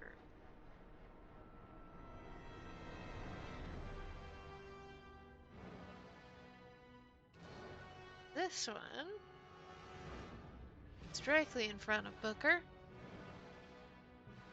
So, Booker, it is now your chance to get bit by a mimic. Let's see what happens. Well, that's a 24. Ah. Oh. And then a 21. I think that still hits. Yeah. Yeah, my AC 17. Alright. So, significantly less damage than the greater one does, but still an ouchie. So its tongue lashes out and little barbs sink into your leg as it starts pulling you forward. You take 10 bludgeoning damage, and then it bites. And you will take 9 piercing damage and 7 acid damage. 7 acid. 9 piercing and 7 acid? Yes. Uh, And you are considered grappled by the one in front of you. This one. This way.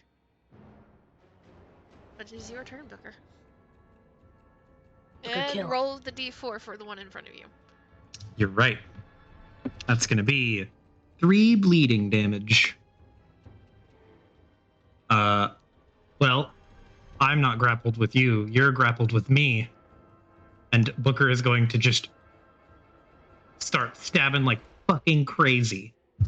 Not even going to move. He's just going to wriggle out one hand free with the beast claw knuckles, and he is just going to start going mental. That is 1 attack. What is my? I always forget my fucking bonus, man. 8 for a 19 to hit.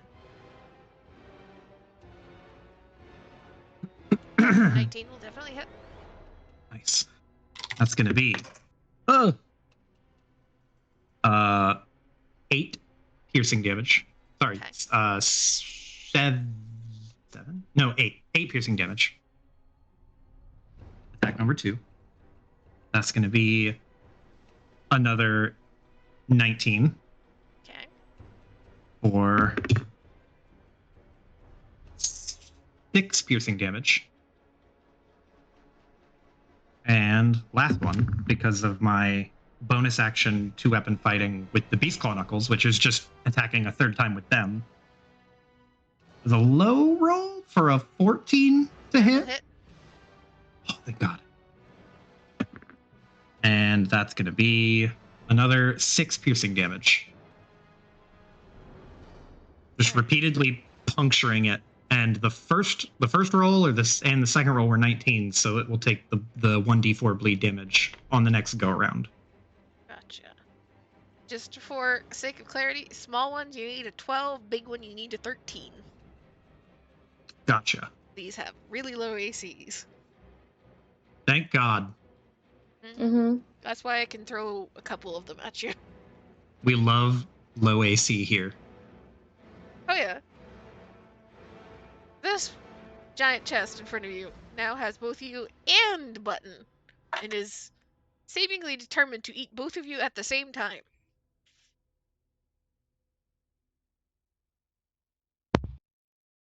Okay.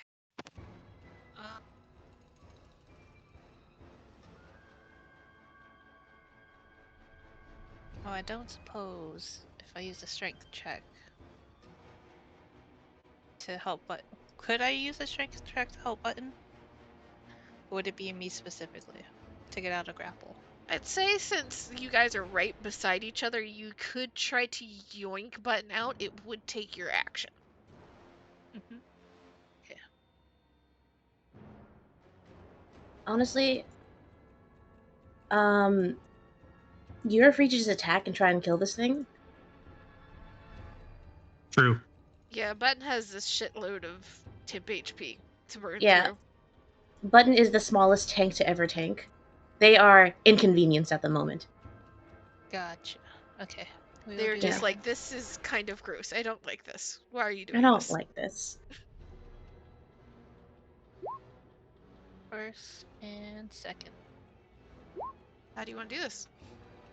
Hey! Well, if it's got Button, I guess I'm going for the tongue. And just jabbing the glaive as far deep into its mouth as it can go. You slash out first at the tongue, and it cuts deep enough that this mouth opens and it lets out another dry, screeching noise. And you take the opportunity to stab deep into it, and you see for a moment the mouth closes around, seeming to try and bite your glaive, bite your arm now that it's inside the mouth, but it doesn't close with any force. It seems more instinctive than actually knowing what it's doing.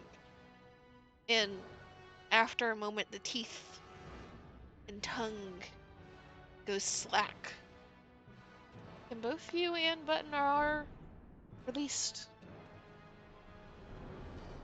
As the thing drops its disguise as a chest, and you see this undulating thing of eyes and flesh and teeth.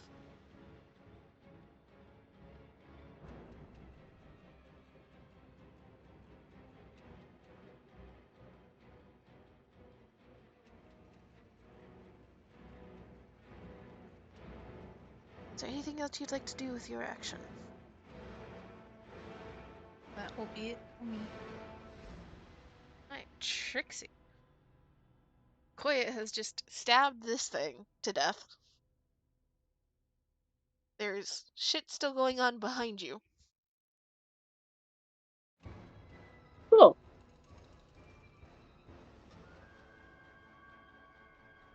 Hey, Booker. Don't mind me. Punches around Booker. Booker with his leg currently being eaten by a barrel. Yeah. I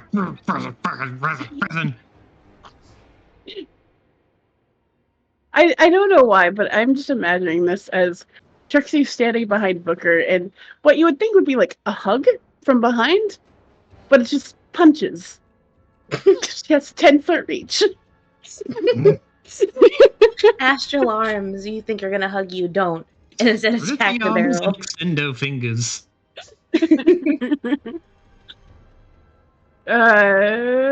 Punch, punch, punch, punch. Aura. That will miss. Flurry of blows. That will miss. Oh, That'll Please. hit. There That'll we go. hit. let's go. That's my turn.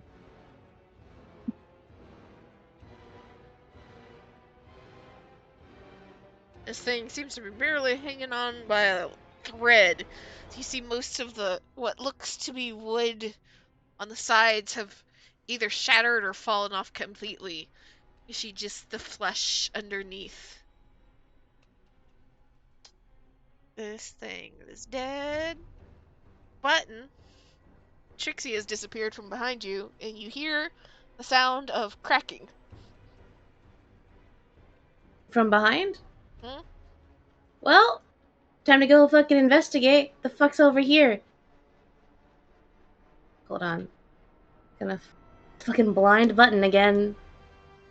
Freaking. Hello. Okay, hi, Trixie. Hey, Button. Nothing. Can Button just like walk under them? Yes. Just okay. I'm gonna go over here. Hello. Is this thing dead? Nope. Nope. Hello. Target found. All of those Attack. fucking buttons.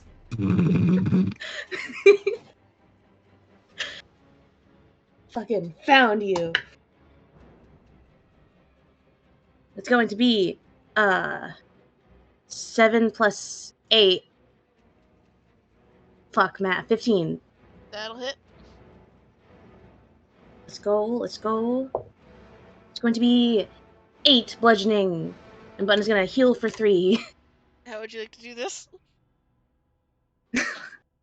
A Button, blind as a fucking bat, because they can't see jack shit. Just walks into Micken, walks into Trixie, looks up, sees them, walks under Trixie's legs, sees Booker, walks under Booker, runs smack into this thing, and it's like a light bulb moment of, oh, found it. Whack. target sighted. Target sighted. Just walks smack into it, and then just staff to the top of the barrel. Whack. Whack the top of the barrel with just enough force that suddenly your leg is released, Booker. You kind of take a half stumble back as this thing just crumples to the ground in front of Button.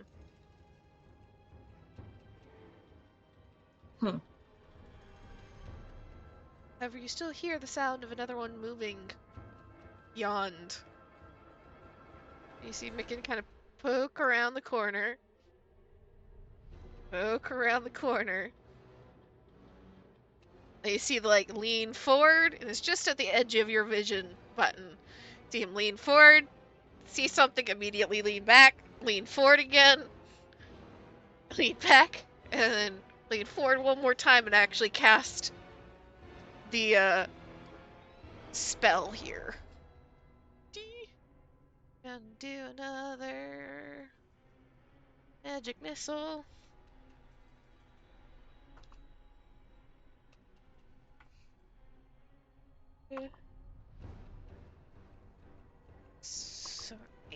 9 damage to this thing.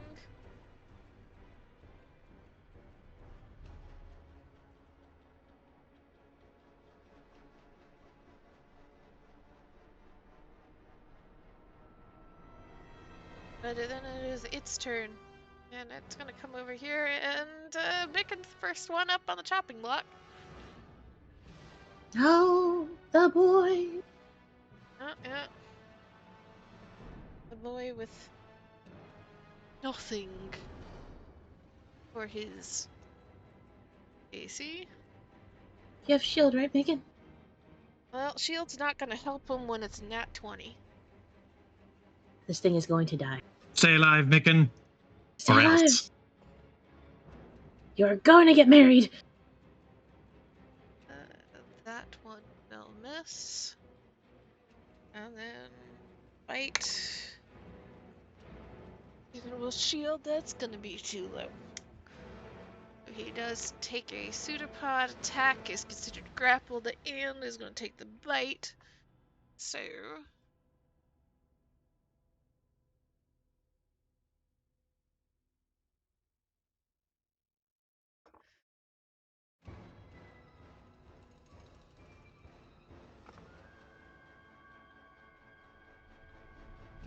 $17 total damage.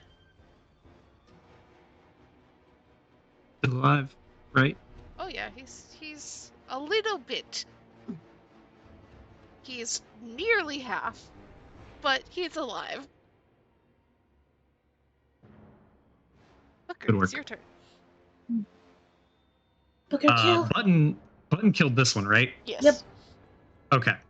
Then Booker, with his leg free, he pats Button on the head, but he is going to dart forward and shove past Micken with the knife. And he's going to go right for this thing, and he's just like, fucking trying to save your life, and you run ahead. And he's going to run up and stab this thing.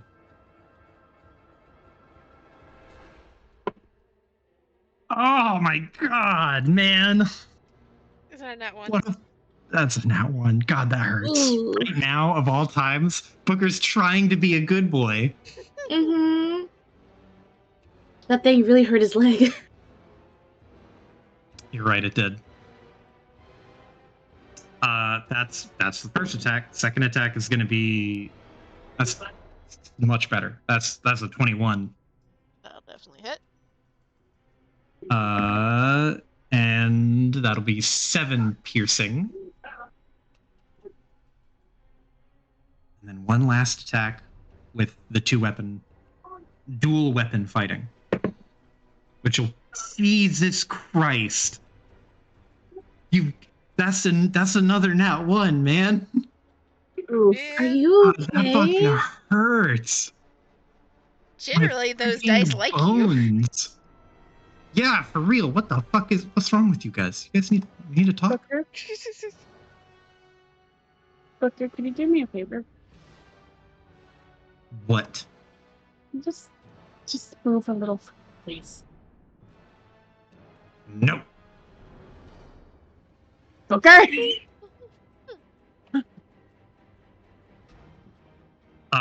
You will catch these hands. Can Booker move, like, scooch around it, maybe? Yeah. Okay, then As he long as will. you're not will- leaving its immediate vicinity, it's not going to trigger opportunity, so. He will slide around it. Thank you. Koya. We have 10-foot reach. What does it matter? Koya's still playing. I'm so sorry. I can't see Koya. So my mind, object permanence was just like, Koya doesn't exist. Presto Koya. Same. Koya's been dead for 30 years. So funny. Button, with you this need to fucking wake up. limited vision. Where the fuck did Koya come from? Okay. It's essentially Let's here. go.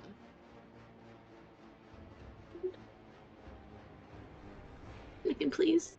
This mimic is gonna have a bad day. Yeah, those will both hit.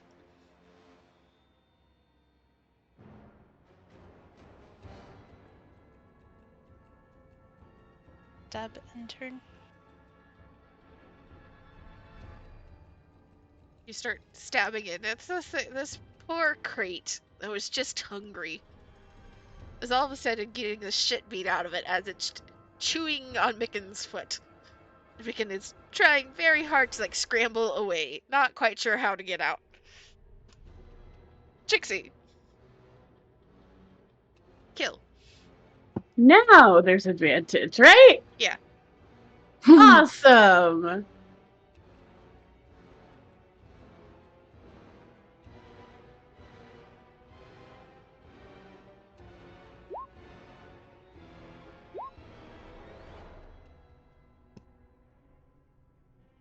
Is that enough? Wait, yeah, that rolled. Okay. Because I will flurry of blows. Don't tempt me. Not quite enough new. Okay. That will kill Jesus. Well, one more for good measure. Not wasting my flurry of blows, damn it. it. Value Town, you gotta go there. Sure. I have a really bad image here, but she's punching it and shit, and she's like, it's not dying. So she probably punched it and actually killed it, but with her last one, she just fucking kicked it. Football kicked. As you punch it and it dies and it releases Micken, you are kicking it as Micken is half crawling over your lower set of arms to get past you and away. Football kick it away. Into the wall.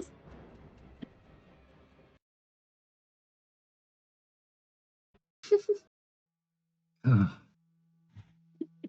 You good, buddy? Booker looks at it. He Looks, just. What'd you say, Joe? well, I thought you were talking to Booker, but if she's talking to Micken, I mean, she was actually talking to Koya here, but oh, Be since more specific, Trixie. he kind of, well, Trixie calls too many you people buddies, buddy. you okay, buddies? Because everyone actually got really hit. Now I'm thinking about it, except her. Oops. Micken just lifts a robe, like his wizard robe, and you see that half of half of one like trouser leg and the kind of soft leather shoes that he wears halfway disintegrated in acid. Oh. I should have stayed on the ship.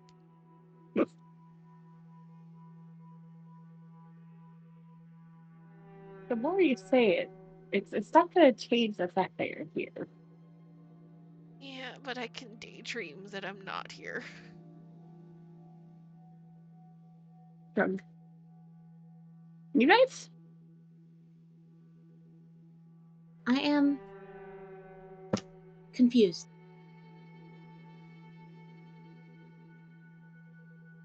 Welcome to the world living. Oh, I would call it living. next time I decide to save you, I'll be sure to leave you behind.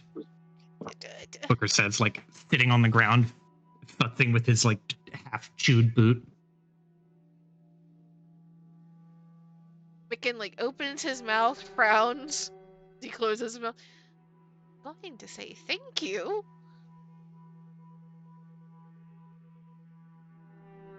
Look,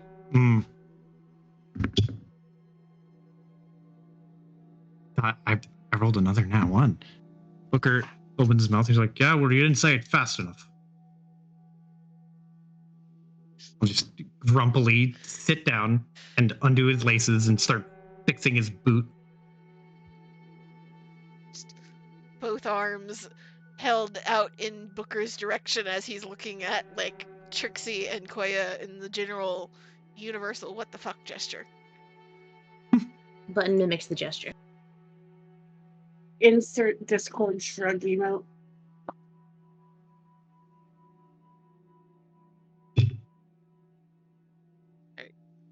good, Koya? During the bickering, Koya's kneeling down, taking a cloth from their pack and ripping it with their teeth. And they're just gonna wrap their leg. Hang in there. You okay?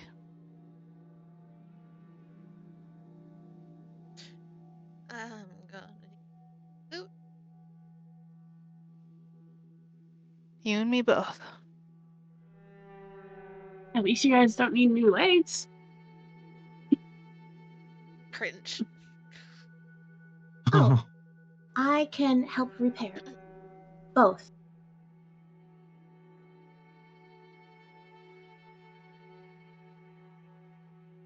Above table, before you do any healing spells, Mm-hmm. we could short rest. I would like to short rest if possible. Get the key points back. Get the fighter abilities back. Mm-hmm.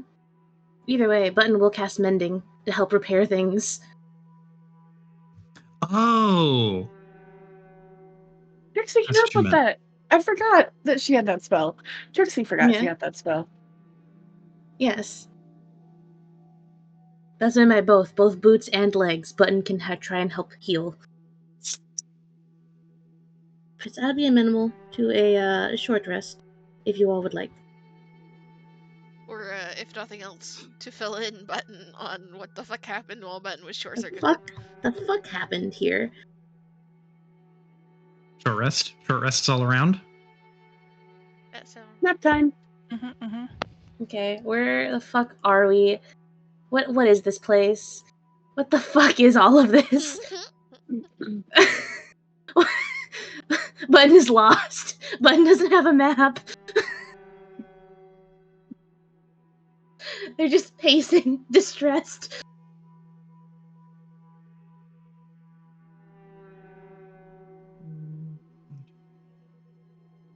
Perfect. Basically at full. But Booker will explain the directions we came, how we heard the voice, we saw the face, and then we all woke up inside this location, which we assume is the heart. And then we just walked out of the only available exit from that room we woke up in and went south and then went east. We found a door with 3 keyholes in it in a triangular shape, like a keyhole on the top and then one to the lower left and the lower right. Trixie saw through it and saw some shapes on the other side that it has the vibe of like people on the other side preparing ritual shit, which is not good. Booker ate a little bit of intellect devour as a treat, and also to brain scan the whole building. Got a little quick sweep of where everyone was. Found out that there's several intelligences to the west. There's like a whole bunch of them, but they're very, very lower on the totem pole of intelligences. And then there's a couple of big ones that are towards the east and somewhat southeast positions. But beyond that, I don't think there's anything else. We just went down in this random direction for the fact that it was not towards the ritual direction, because them smarties on the other side of the door are going to be a problem. Hmm.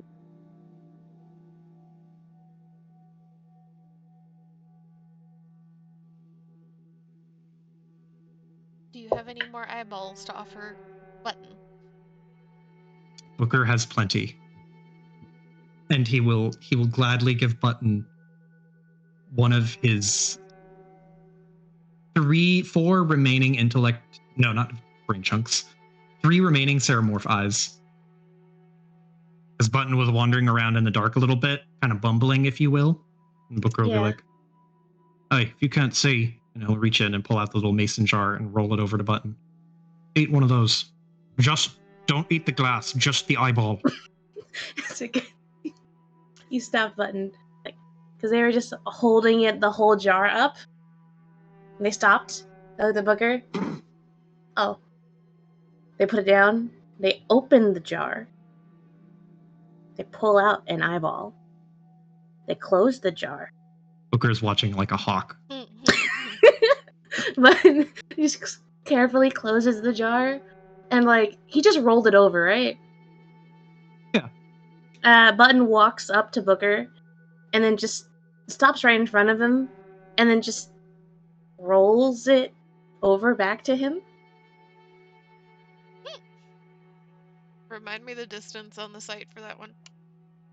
It is 120 feet of dark vision for 1 hour. So it will wear off on Mikan after the short rest. But luckily, Booker's got more. Mm. So not happy. There's no hesitation. Button eats the eyeball. Oh my god! I can see. Share a screenshot so I can see. Yeah. And the booker said, "Let there be light."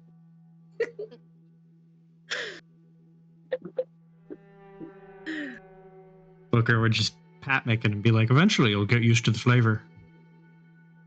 I kind of hate you again.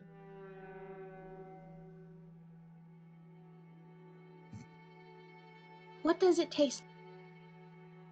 Not good. Can I get more description? No. Booker's like just chuckling, trying not to laugh that loudly and failing, just like. Button looks slightly disappointed. But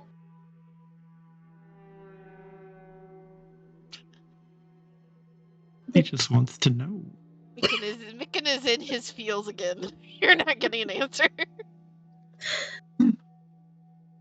oh. Booker. What does it taste?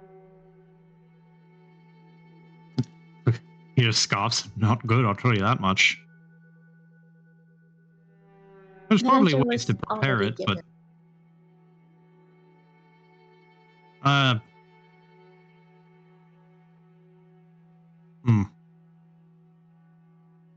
snotty boot leather. There's Mikan turning green again. Button pulls out a little notebook and writes this down. There's a nod. Just nods and lets. He's just gonna let him have it. Mm-hmm. All right. During this short rest, Button's gonna get to work, possibly with the assistance of Trixie if she would like. But time to mend all the shit the acid fucked up. Trixie has a moment of clarity. Oh shit, I'm a cleric too. A moment of clarity. I know magic.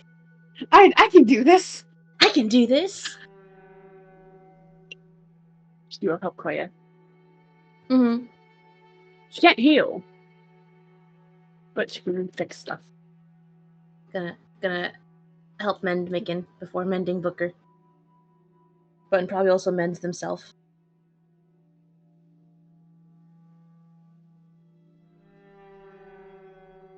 Thank you for fixing my boot. Much appreciated. Pat, pat. Booker, are Thumbs you up. also doing your favorite pastime? Is Booker doing his favorite? Oh yes, of course. Brooding? Before he Yeah, does so you're that, scowling? no, monster hunting. Oh, fuck yeah. Dissection Scowl that team. often.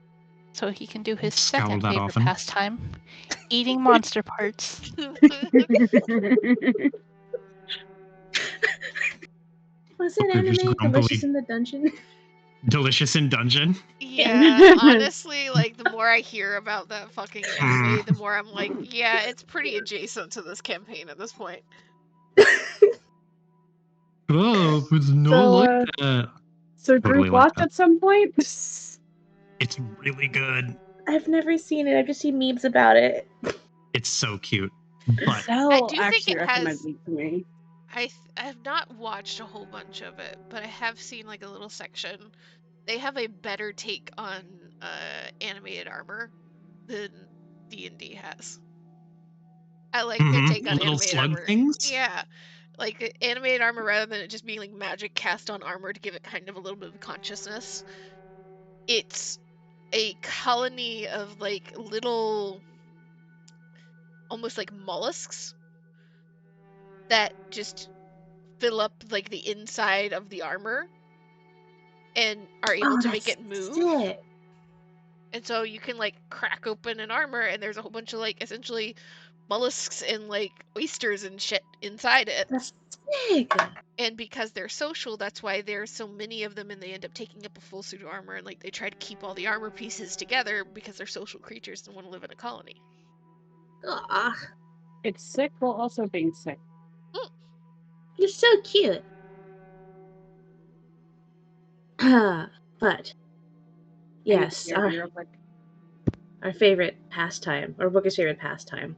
Button takes on the role of assistant once again. What are you trying to do first, Joe? Begin, I assume. We're gonna start with the big mimic. The Bibic. Bibic. Bigic? Need a nature roll at advantage if button is. And can I guide myself? Yes. Okay. Sharpening his knife. Doctor assistant button. Yes. As less good rolls than I was hoping for, but that is what was the skill again? Nature. Nature is nature's only mid. 3, 6. That's a 15. So roll me a D2 even odds. D2. That is a evens. So 1.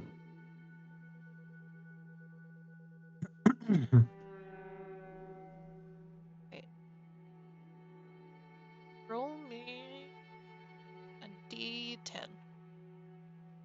A D10. I don't have that dice handy. Oh shit. How could you? All of your dice. Oh, that's a 10. You collect 10 full greater mimic teeth. Can be sold for 10 gold pieces each. Nice. Well, you managed to recover from the big one. Is there anything in the big one? I don't know if mimics actually store treasure in them. Generally, they don't. Okay. They store food. Oh. They'd store whatever meat they have eaten most recently. You know, it does make sense. There's a part of me that's like Dark Souls logic. You kill the mimic and you get the thing inside. But actual mimics are literally just animals. Z, quick question. Yes. We're doing the you either harvest or you get loot, right? Yes, from humanoid things. Oh, okay. Never mind then. Yeah, no, mimics are just monstrosities. They don't have any secret treasure inside. At least not in my games. Pixie tried looking for shinies, saw no shinies. Fucked off. Mm-hmm.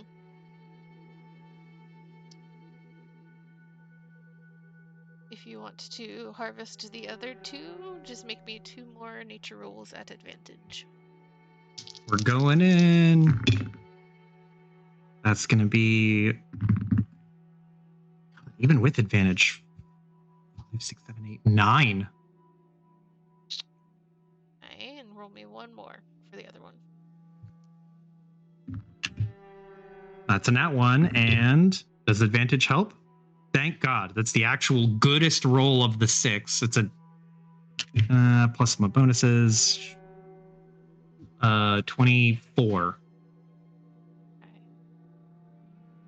So, between those two rolls, you get a total of 5 vials of mimic adhesive. Mimic adhesive. When poured on a medium or smaller creature, that creature becomes adhesive for 10 minutes. Can adhere to anything that it touches or that touches it. And anything that is adhered to this creature, or this object, I guess you could say, is also grappled by it for an escape DC of 13. You also automatically succeed at climbing checks as long as you are considered adhesive.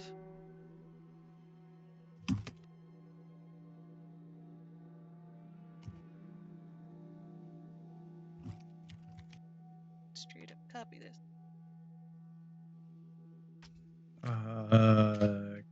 Climbing checks. There it is. Delightful. Last one. Yeah, you get 5 between the two. Oh, okay. Small ones only offer the adhesive. The big one, you could potentially get adhesive and teeth. But with your roll, you only got teeth. That is fine with me. Oh, you're right. I literally rolled 4 times. I'm drunk.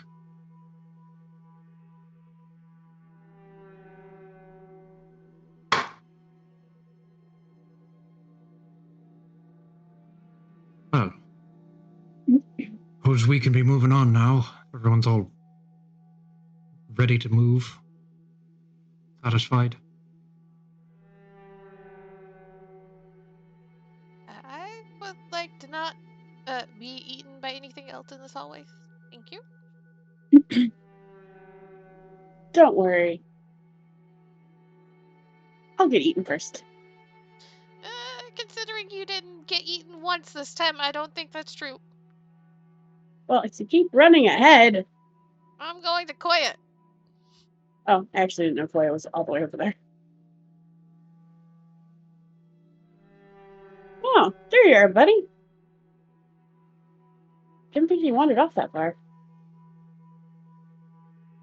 Also, Just keeping watch. roll me another wisdom save, Koya. Oh. Also, Amy, Koya is hearing voices. Oh, yeah. that's fun. Just going a bit loopy. They know their name. It's probably fine. How bad could it possibly be? Again, that presence hasn't left you fully this whole time. It's always been at the back of your mind, but as your crew approaches again, starts talking to you, you feel it kind of pull again. Not violently, not, hey, nope. Back button, back. I'm not going far. I'm just trying to see where the arrows are. I'm not leaving the group. Here. We have not gone this way yet. Came this way. Okay. We're up here. This is the door with the keys. Okay. This is the room that you started in. Okay. Down, down, down, down.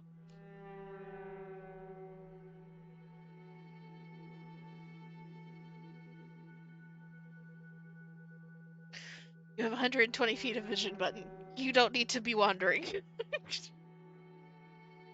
You feel that presence kind of pull. Again, it's not violent. It's not angry. It just seems to be trying to get your attention. You get a very quiet voice again. who lived here.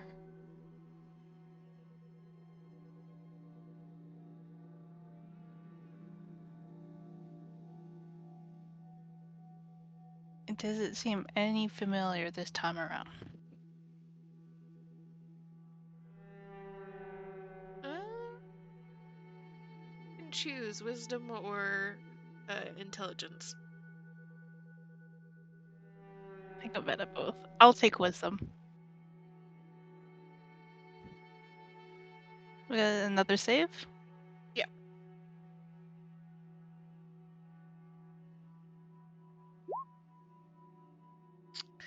You know that it seems to be a voice from home. God.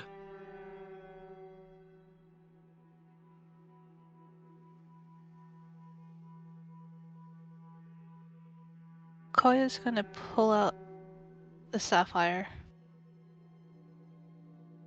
and try to gauge if they're feeling that the voice is coming from this. Oh, it's definitely not their voice. Gotcha. This is a masculine voice.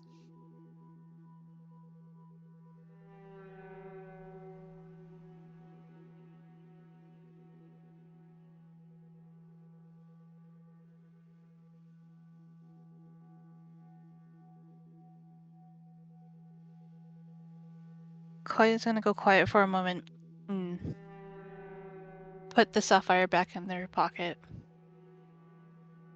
Where are you? How do you know I'm here?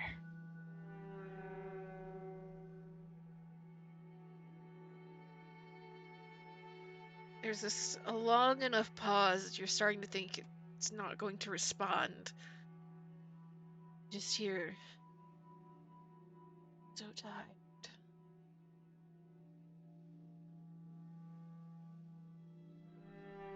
Help me.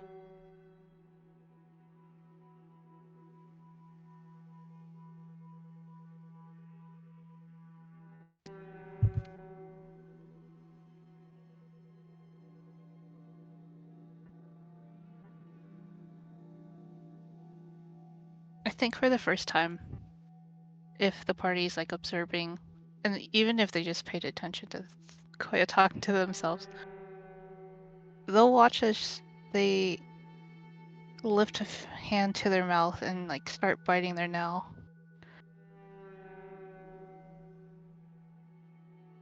And then absent-mindedly just look up to Booker and remember where they are. If you said that out loud, Booker would be looking right at Koya. Yeah. Trixie's sitting right next to him, too.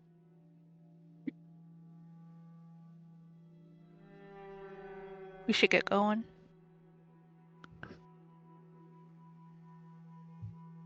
Can Booker try to like read Koya's emotional state? Would Koya try to hide it? I think not at this point. Given that they've been in a stasis for as long as they have been, and this is the first familiar voice that they've heard, and God knows how long, there's like a deep sense of concern you can see.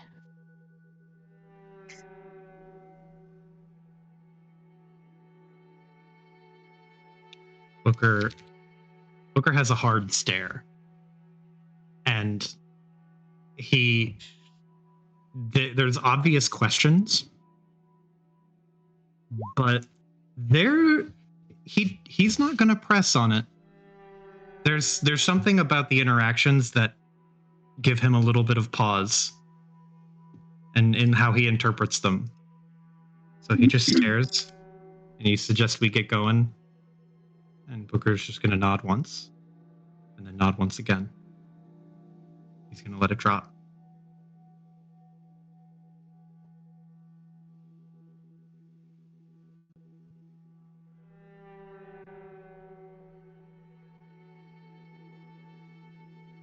Are you doing anything, Trixie? Are you going to try?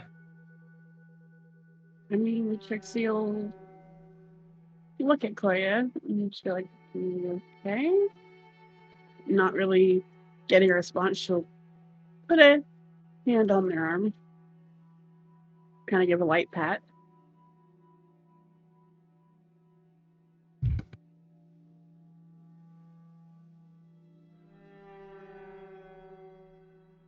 Again, just kind of watching is staying very quiet for a minute. I'll figure this out, Koya.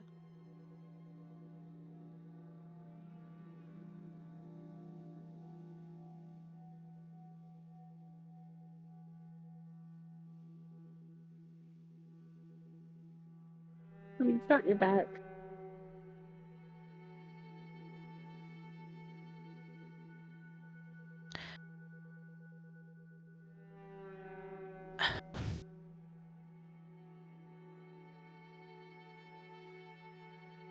I'm sorry. I appreciate it.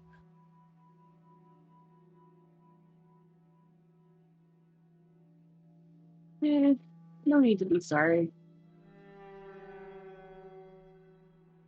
We've all got our quirks, I guess.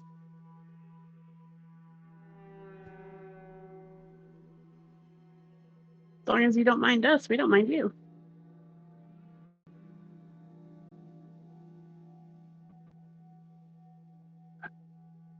Booker's going to carefully tiptoe up to the edge here. He's listening to the conversation, but he's not commenting on it. He'll take the beast claw knuckles and put them away for the time being.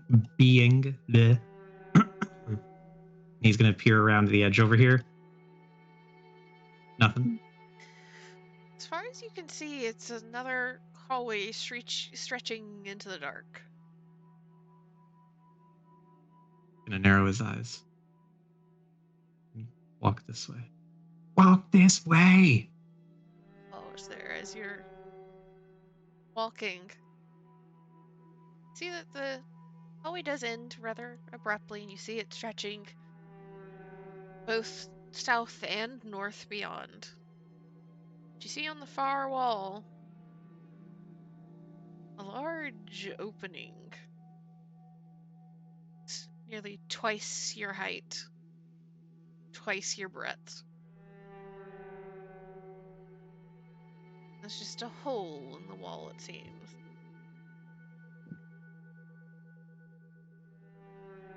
Booker is gonna kind of crouch a little bit and do his little crouch walk forward.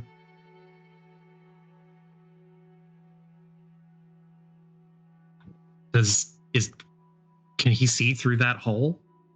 Or is it dark? There's a bunch of typing. I'm so sorry.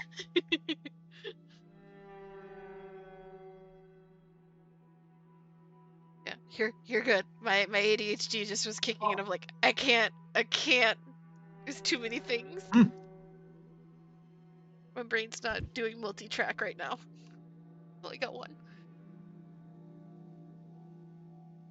As you kind of peer into that darkness, give me a perception check.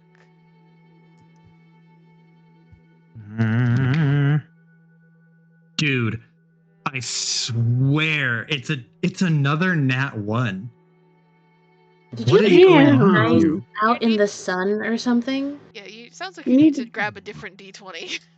cleanse your dice by moonlight. Like, holy shit. That's like what your fifth nat 1? I will let you roll Fourth. again with a different D20. I'll take it. I will take that. I'm going to grab the dice that I used for Booker many moons ago. It's been a long time since I've used these dice.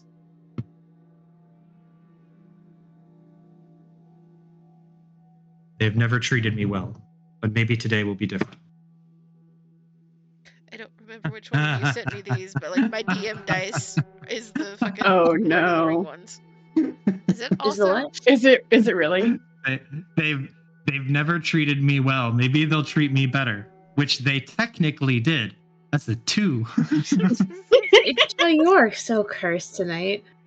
No, I should have expected this. These dice always rolled bad. I just hoped that maybe they would be like, there's new Booker, new life. Who knows? New Booker, new life. It seems to be nothing but darkness as far as you can tell. Yeah. Hmm. Well, I can accept that for now. Booker just looks at the dark.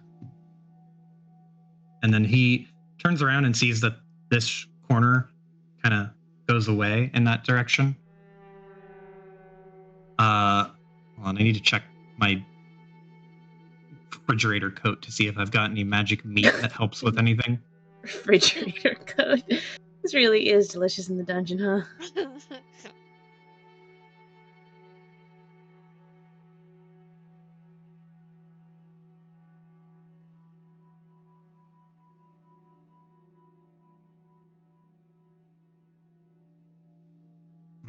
No, that's for later.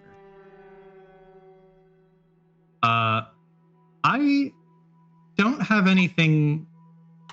Actually, can I have one more intellect devour, or I've got not one more. I've got 4 more intellect devour brain chunks. Booker's gonna crack one of those and get another quick scan. That's your favorite thing that you have managed to harvest, isn't it? It's either that or the mind flayer blood. Mind flayer blood giving advantages on saves for magical effects is really fucking good. Booker, this is Booker is just all of the scenes of Hannibal cooking meat, but he never actually cooks it. He just eats it raw. Start making you say roll some poison saves on occasion. But you It's fun. use the intellect devour brain. And can you see my arrow? Yes. There are still those 2 high intelligences further away from you now. Far to the east. Gotcha. Another one more up here. In that same direction, almost. There's just, this line right here. There's just a shit ton to you at this point. Really? Yeah, because of your change in position. There seems to be one kind of north of you.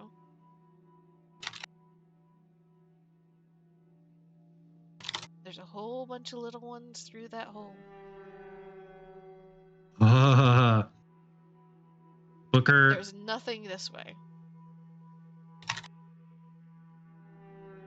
Booker will signal, hold up 2 fingers and point to Button and Decoya. Be like, check down that hallway.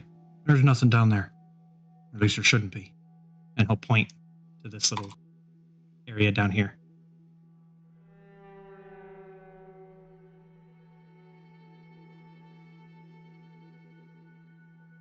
So, where are we going?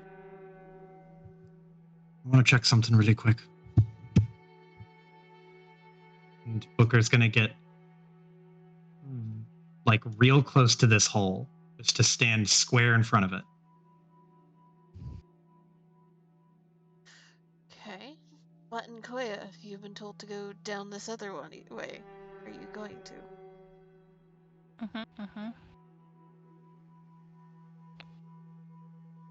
Yeah, sure. Round the edge, you see a sturdy stone chest at the end.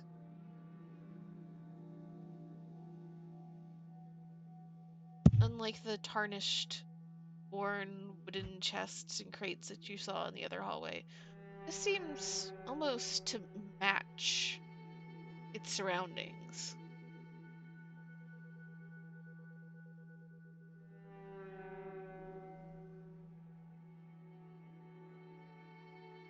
DM, is this a similar looking chest from the mimic, or is this different? It looks different. It looks different. Well, who is Button to assume it would happen again?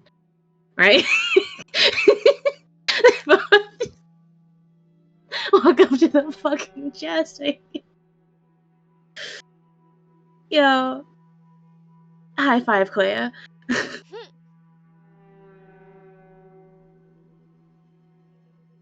Walk up to the chest. You doing anything to the chest? Poke with stick. Poke it with a stick and nothing happens. Open chest. Open the chest, and there is a rush of magic. Not overwhelming, but just a release of magic that wafts over both of you. Koya, as you're the taller one, you can kind of look down into the chest. You see, there's only one thing in the very center of the floor. It's a key.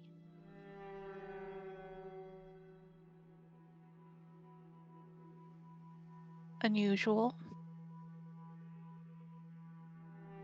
This big a chest and one small key. A good 5-6 inches in length. But yes, just a key.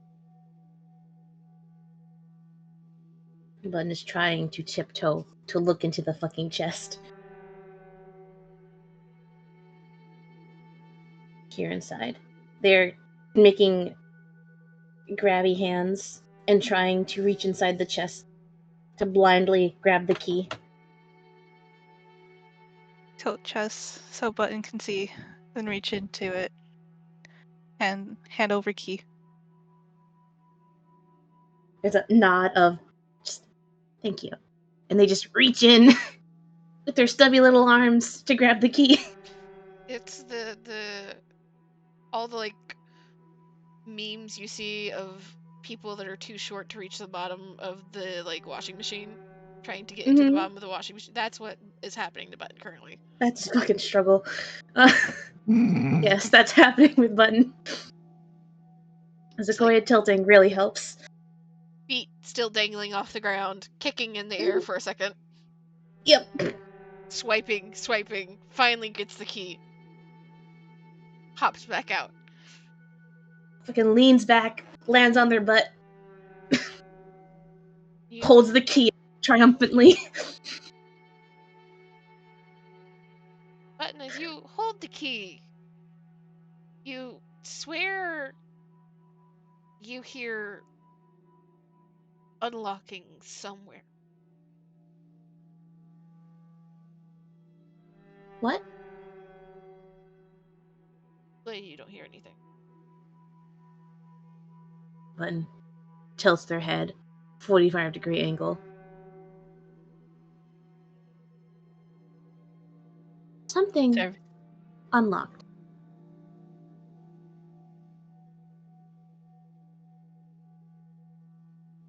Koya also tilts their head.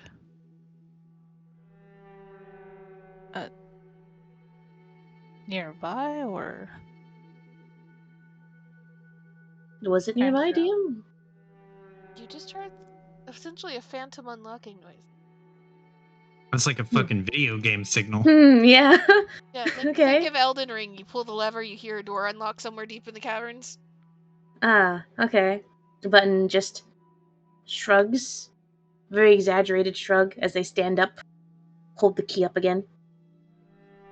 Grabbing this, unlocked something.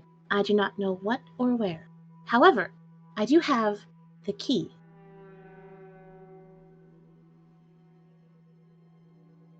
It is time to go. The others.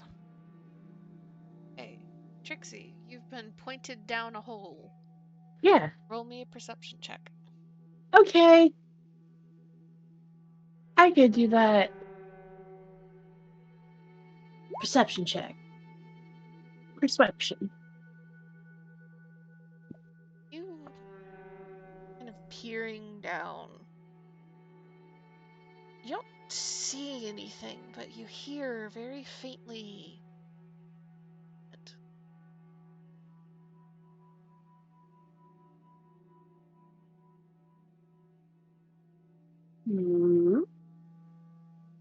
closer to Bolt. I don't know if this is where I'm supposed to be looking here, but It gets louder. Get closer. as in coming towards her? Not quite sure. Do I have a spell for this? Oh, Is that a yes? Is that an O like, oh yeah? Sacred Flame. Sacred flame. Sacred Flame. You're just tossing it down the hole. Yeah. You're gonna shoot it? Yeah. Booker can't face palm yet. But soon. Oh, there's a turn order. Oh, I see another check. So you throw the sacred flame down the hole. You see that this is a tunnel that perhaps is one of the major arteries to the heart. And covering the walls and the floor and the ceiling, you see what looks to be a swarm of sturges. Ah, fuck. Oh, I know these things. Yeah, you do. Yeah. You throw them at Throwback to us. Gold Rush. Yeah. Like first session of Gold Rush. Yo, what's up?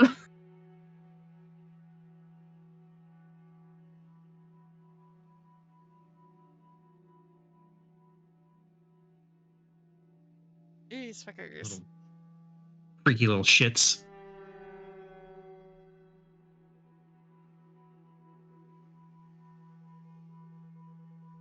And as the flame sails through the center of this hole, they all take flight and start, much like a disturbed colony of bats, flying out directly at you.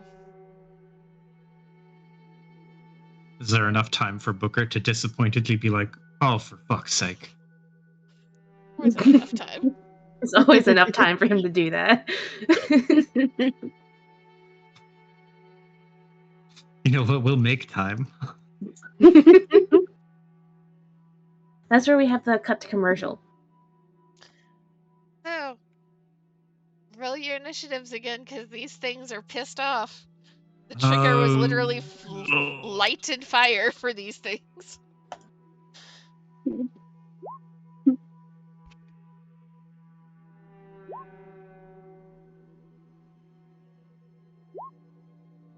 Let's go. I'm not sorry. You know what? I wouldn't expect anything less. Well, considering you're the one that stabbed the top of the mimic last time. Everyone takes turns triggering something.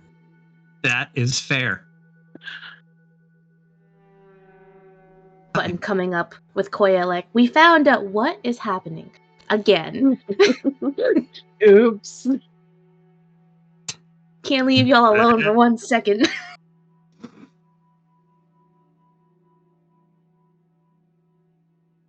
It's bad we're running. Well, so, how the swarm works, just so that you guys are aware, because it is a swarm, it is very easy to hit initially, but as it gets weaker and weaker as you kill more and more things, it becomes harder and harder to hit, because there are fewer and fewer of them flying around. Mm. Damn. Oh. Looks like Micken gets the first shot at these. And God. doesn't have a whole lot of low-level damage here.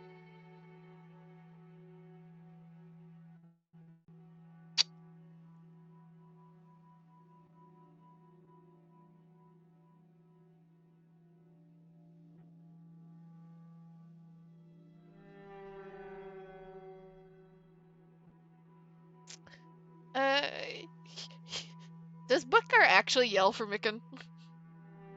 Yeah, he would. He just kind of like looks that direction, sees all these things start to fly. He says, "Oh, move away from the opening," and will drop a. Why do this to me? You.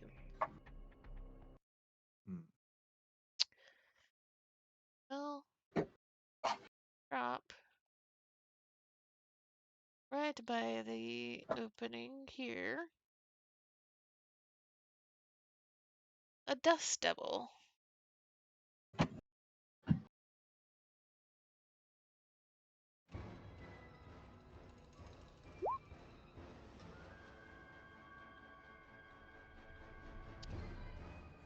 So if you end your turn within 5 feet of the dust devil, you have to make a strength saving throw, or you take damage. Huh.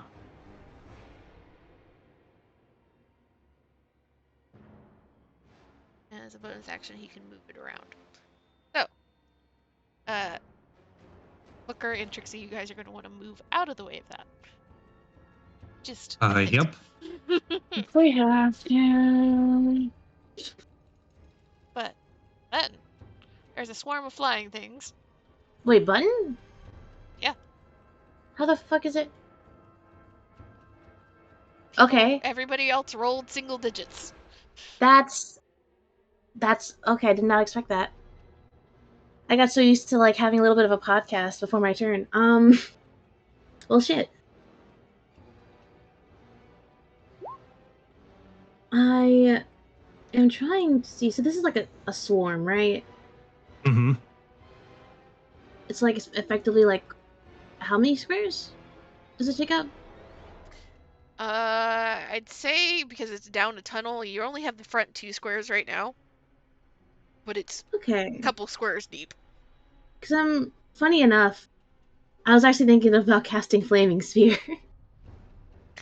That's really good for a situation like this. Yeah. So Button's gonna go ahead and cast that. And it's a 5-foot diameter sphere fire. Any creature that ends its turn within 5 feet of it to make a dex saving throw. Or it takes 2d6. Put the sphere on the other side. Just it's like Button and Micken just both kind of block off this swarm from the rest of the party, essentially. Yeah, it's up for the rest of you to stab and like kill the ones that just managed to squeeze by. Yeah, we will hold the line. Don't die. Don't get ganged up on. But also the warning of Micken, I'm just like, please don't be near that. Is that your turn, Button? Fuck it. Bonus action Shillelagh. Just in case. That's it. Booker?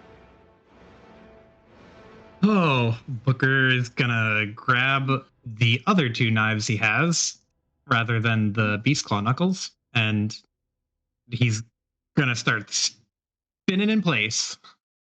We're going full blender. He is going to. Can he attack it from here, or does he have to move? Yeah, he can attack it from there. They're Nice. flying all Okay. around. This is Then less a like Booker- firm, they are here. It's more of a like kind of theater of the mind concept at the moment.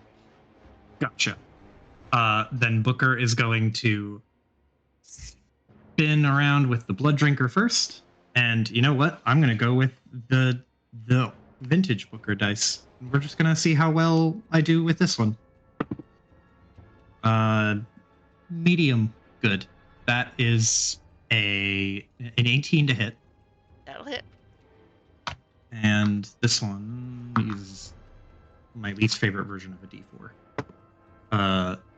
7 slashing damage. I'm gonna do one more with the Blood Drinker. That's a 21 to hit. Or 8 slashing damage. And then he is spinning back around to hit it with the Nathalgu Claw Dagger, which is almost a nat 20. It's a natural 19.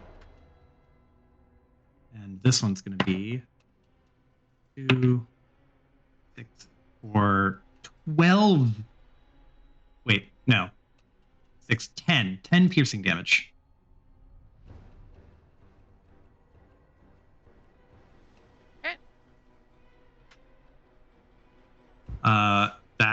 That's Booker's whole turn. That's attack, bonus action attack. And where do I need to move to be away from the hurt squares? 5 feet away from them. Yeah. Just don't be right next to him. So essentially, that line that you're on, don't stand on it. Yeah, so he's gonna. If Booker moves over here, he'll be safe. Yeah. Okay. I want to be close enough that I can still fight Sturges. And that's my turn. Speak of the devils. Double bats? As Speedo bats? they are flying out, half of them are seeming to get caught by the dust devil and thrown back into the hole in the tunnel beyond, and the other half seem to be running a little too close to the flaming sphere, and you see their wings singeing, and they're just kind of like falling to the ground. But they do swarm out all the same, and the first person that they are able to swarm onto, because everybody else has moved, is Trixie. No. Good luck, Trixie. Trixie didn't get hit last time, so Trixie gets to get hit this time. They're gonna do their bite attacks.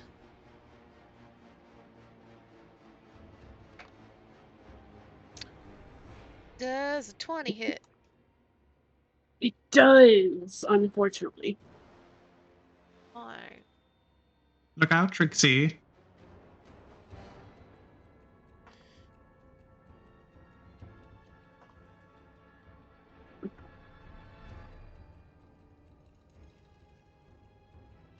For a total of 10 damage as various Sturges come by, some scratching you, some biting you, some just kind of smacking you with wings as they're flying by, and just generally kind of chaotic.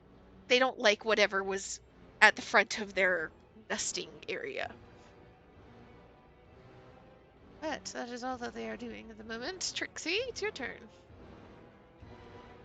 Do they have to take the saves against the 2 spells? Or? This is true. Let me see here. Dust Devil. It's strength save. Don't think they're gonna pass.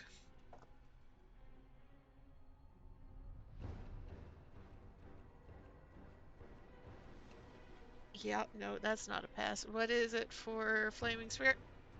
Deck save. I have a shot of passing that one. It's a 16 pass. Ah, yes, it meets. Okay, so is it half damage or full damage? Half damage. Okay. So that's going to be 5. 5 fire.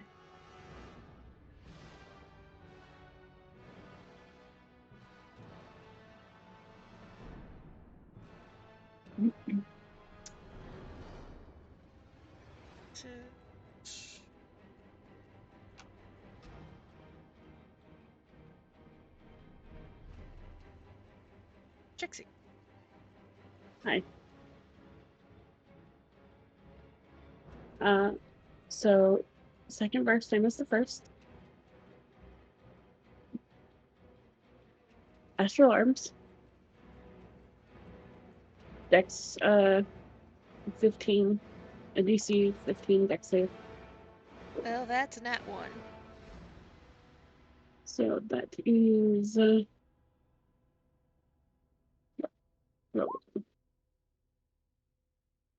damage. And is it only the one, or were there multiple? I thought there were multiple. It's a swarm, so it's counted as 1. Okay.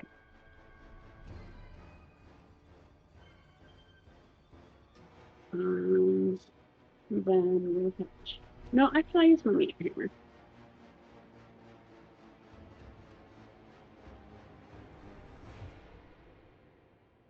Which is on my roll 20 sheet.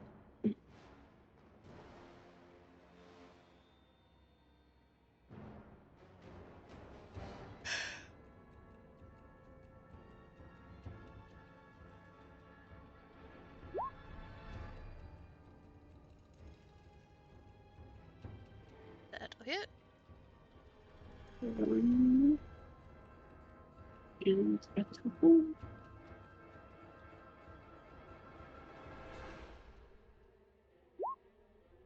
That'll hit. And then bonus action unarmed strike.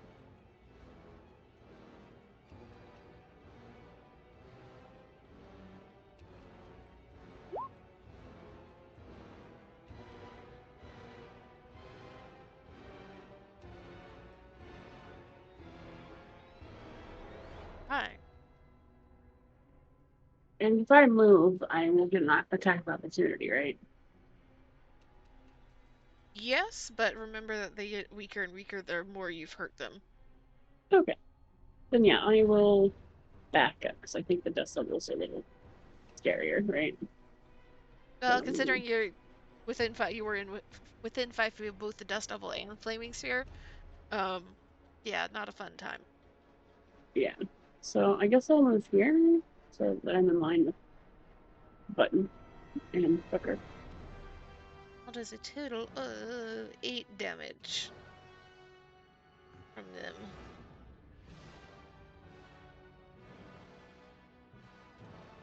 That we just created a blender at the Meow. at the entrance of that hole. Oh yeah.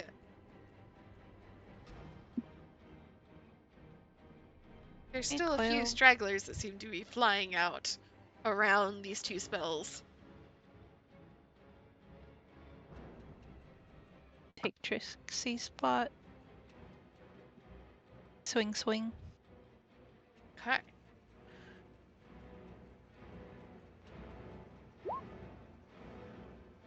That'll hit.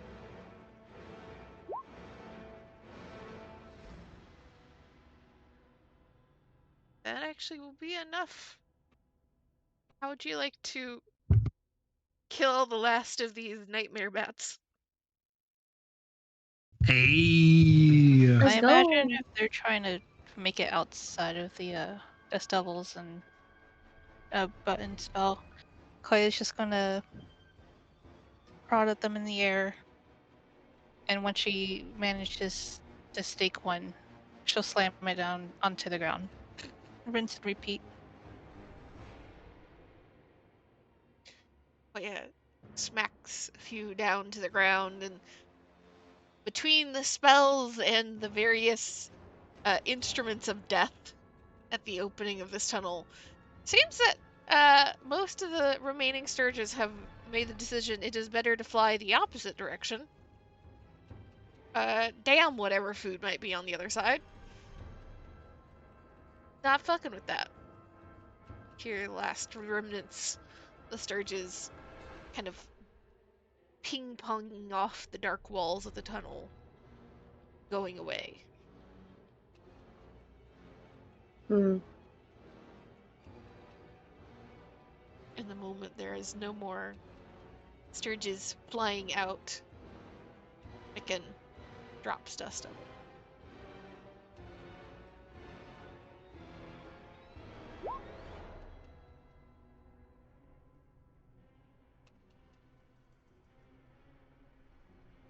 Button probably had the flaming sphere chase and kill a couple more. Just Throw it down the hole. Yeah. Sturges disappear down the hole, and then you just see the flaming sphere rolling after. Yeah.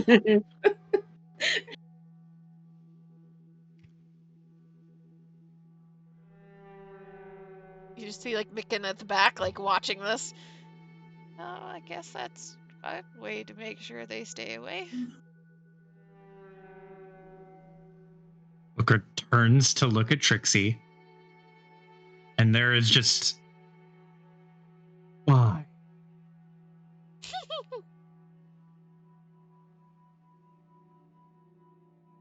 Trixie turns and looks away, whistling.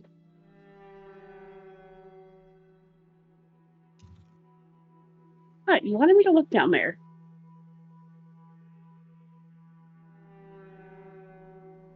He just rubs his nose. What did you guys find? Much like presenting Simba, Button pulls out the giant key. Perfect. Also, good night, Good night, Charles. Good night, Charles. y'all. Thank you for running Rest well. the. Yeah, Bye. I'm gonna wrap up here, Charlie, so you're not missing much. Yeah. Okay. Thank you. Bye. We Bye. regroup time. Booker looks at the giant key. How big is this key? About 5-6 inches. The size of Button's forearm. Booker looks at it and just blinks. Huh. Bet you I know what this goes to. Hold on to that.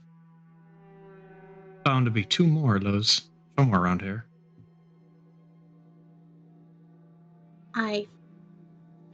We, gesturing to Koya, found it in a chest.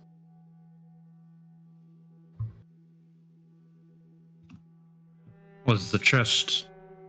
He pantomimes like monster claws. It was a chest. And like little shrug, and he just goes, "Good, normal for once." Was there anything else? Just the key? Just one key. There was also a sound of something unlocking. I do not know where or how or why. But I did hear that. Or like kind of furrows his brow. Oh. Normally you have to turn a key in a lock to make that noise. He looks around. Everything is still and quiet at this point, right? However, Button, as you're talking to Booker, you're kind of have stepped around the corner. You do have a far enough dark vision. You should be able to see something. Button, eyes locked on target. Zoom. Hey! What the? Zoom. Whoa! Tap, tap, tap, tap, tap, tap, tap. Button I has been got given him. a side quest. Button can see in the dark. Button's taking full advantage. Oh God! How much dark vision do you have? 120 feet. Oh no! Button! No! Careful!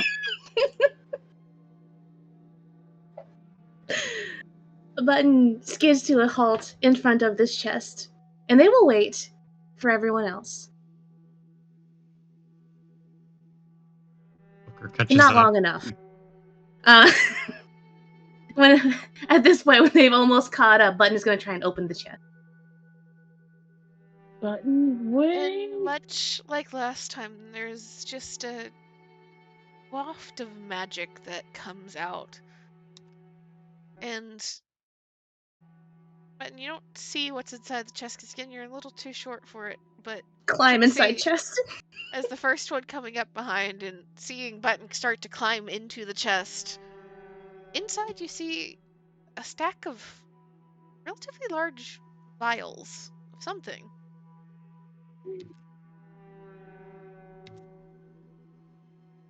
Button, you climb into the chest, and there are a total of 6 vials of greater healing potion. Yes. Oh, that sounds like a boss fight. So you are going to have a boss fight in the dungeon somewhere. Mm-hmm. Video Button. game instincts quicken. You imagine the party gets close to the chest just in time to see Button just disappear inside of it. Booker mumbles to himself. I'm tempted to close it. But he doesn't. You see their hat poke up from inside the chest, their eyes just over the lip. Hello, I have found items.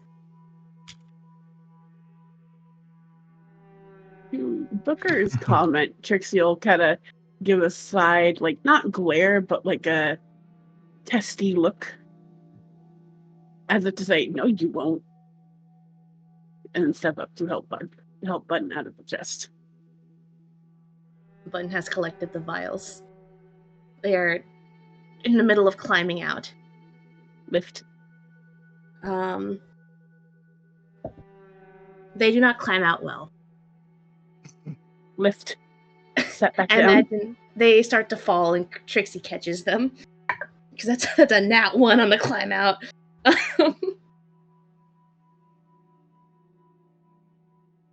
Yes, I have found vial and potion. We are keeping these. I'm right, we are. I believe everyone should have one. Seems smart to me.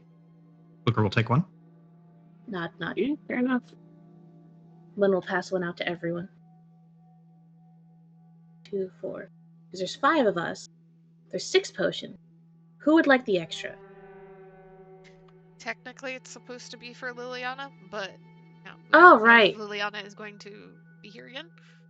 Fuck it. Button will keep it for now. And what were these again? Greater healing potions. Okie doke.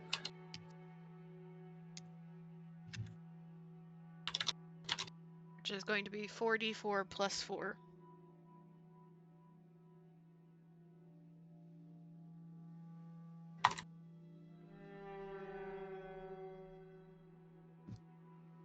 Okay. And we'll say with the passing out of the healing potions, that is where we will end it tonight. This seems good to me.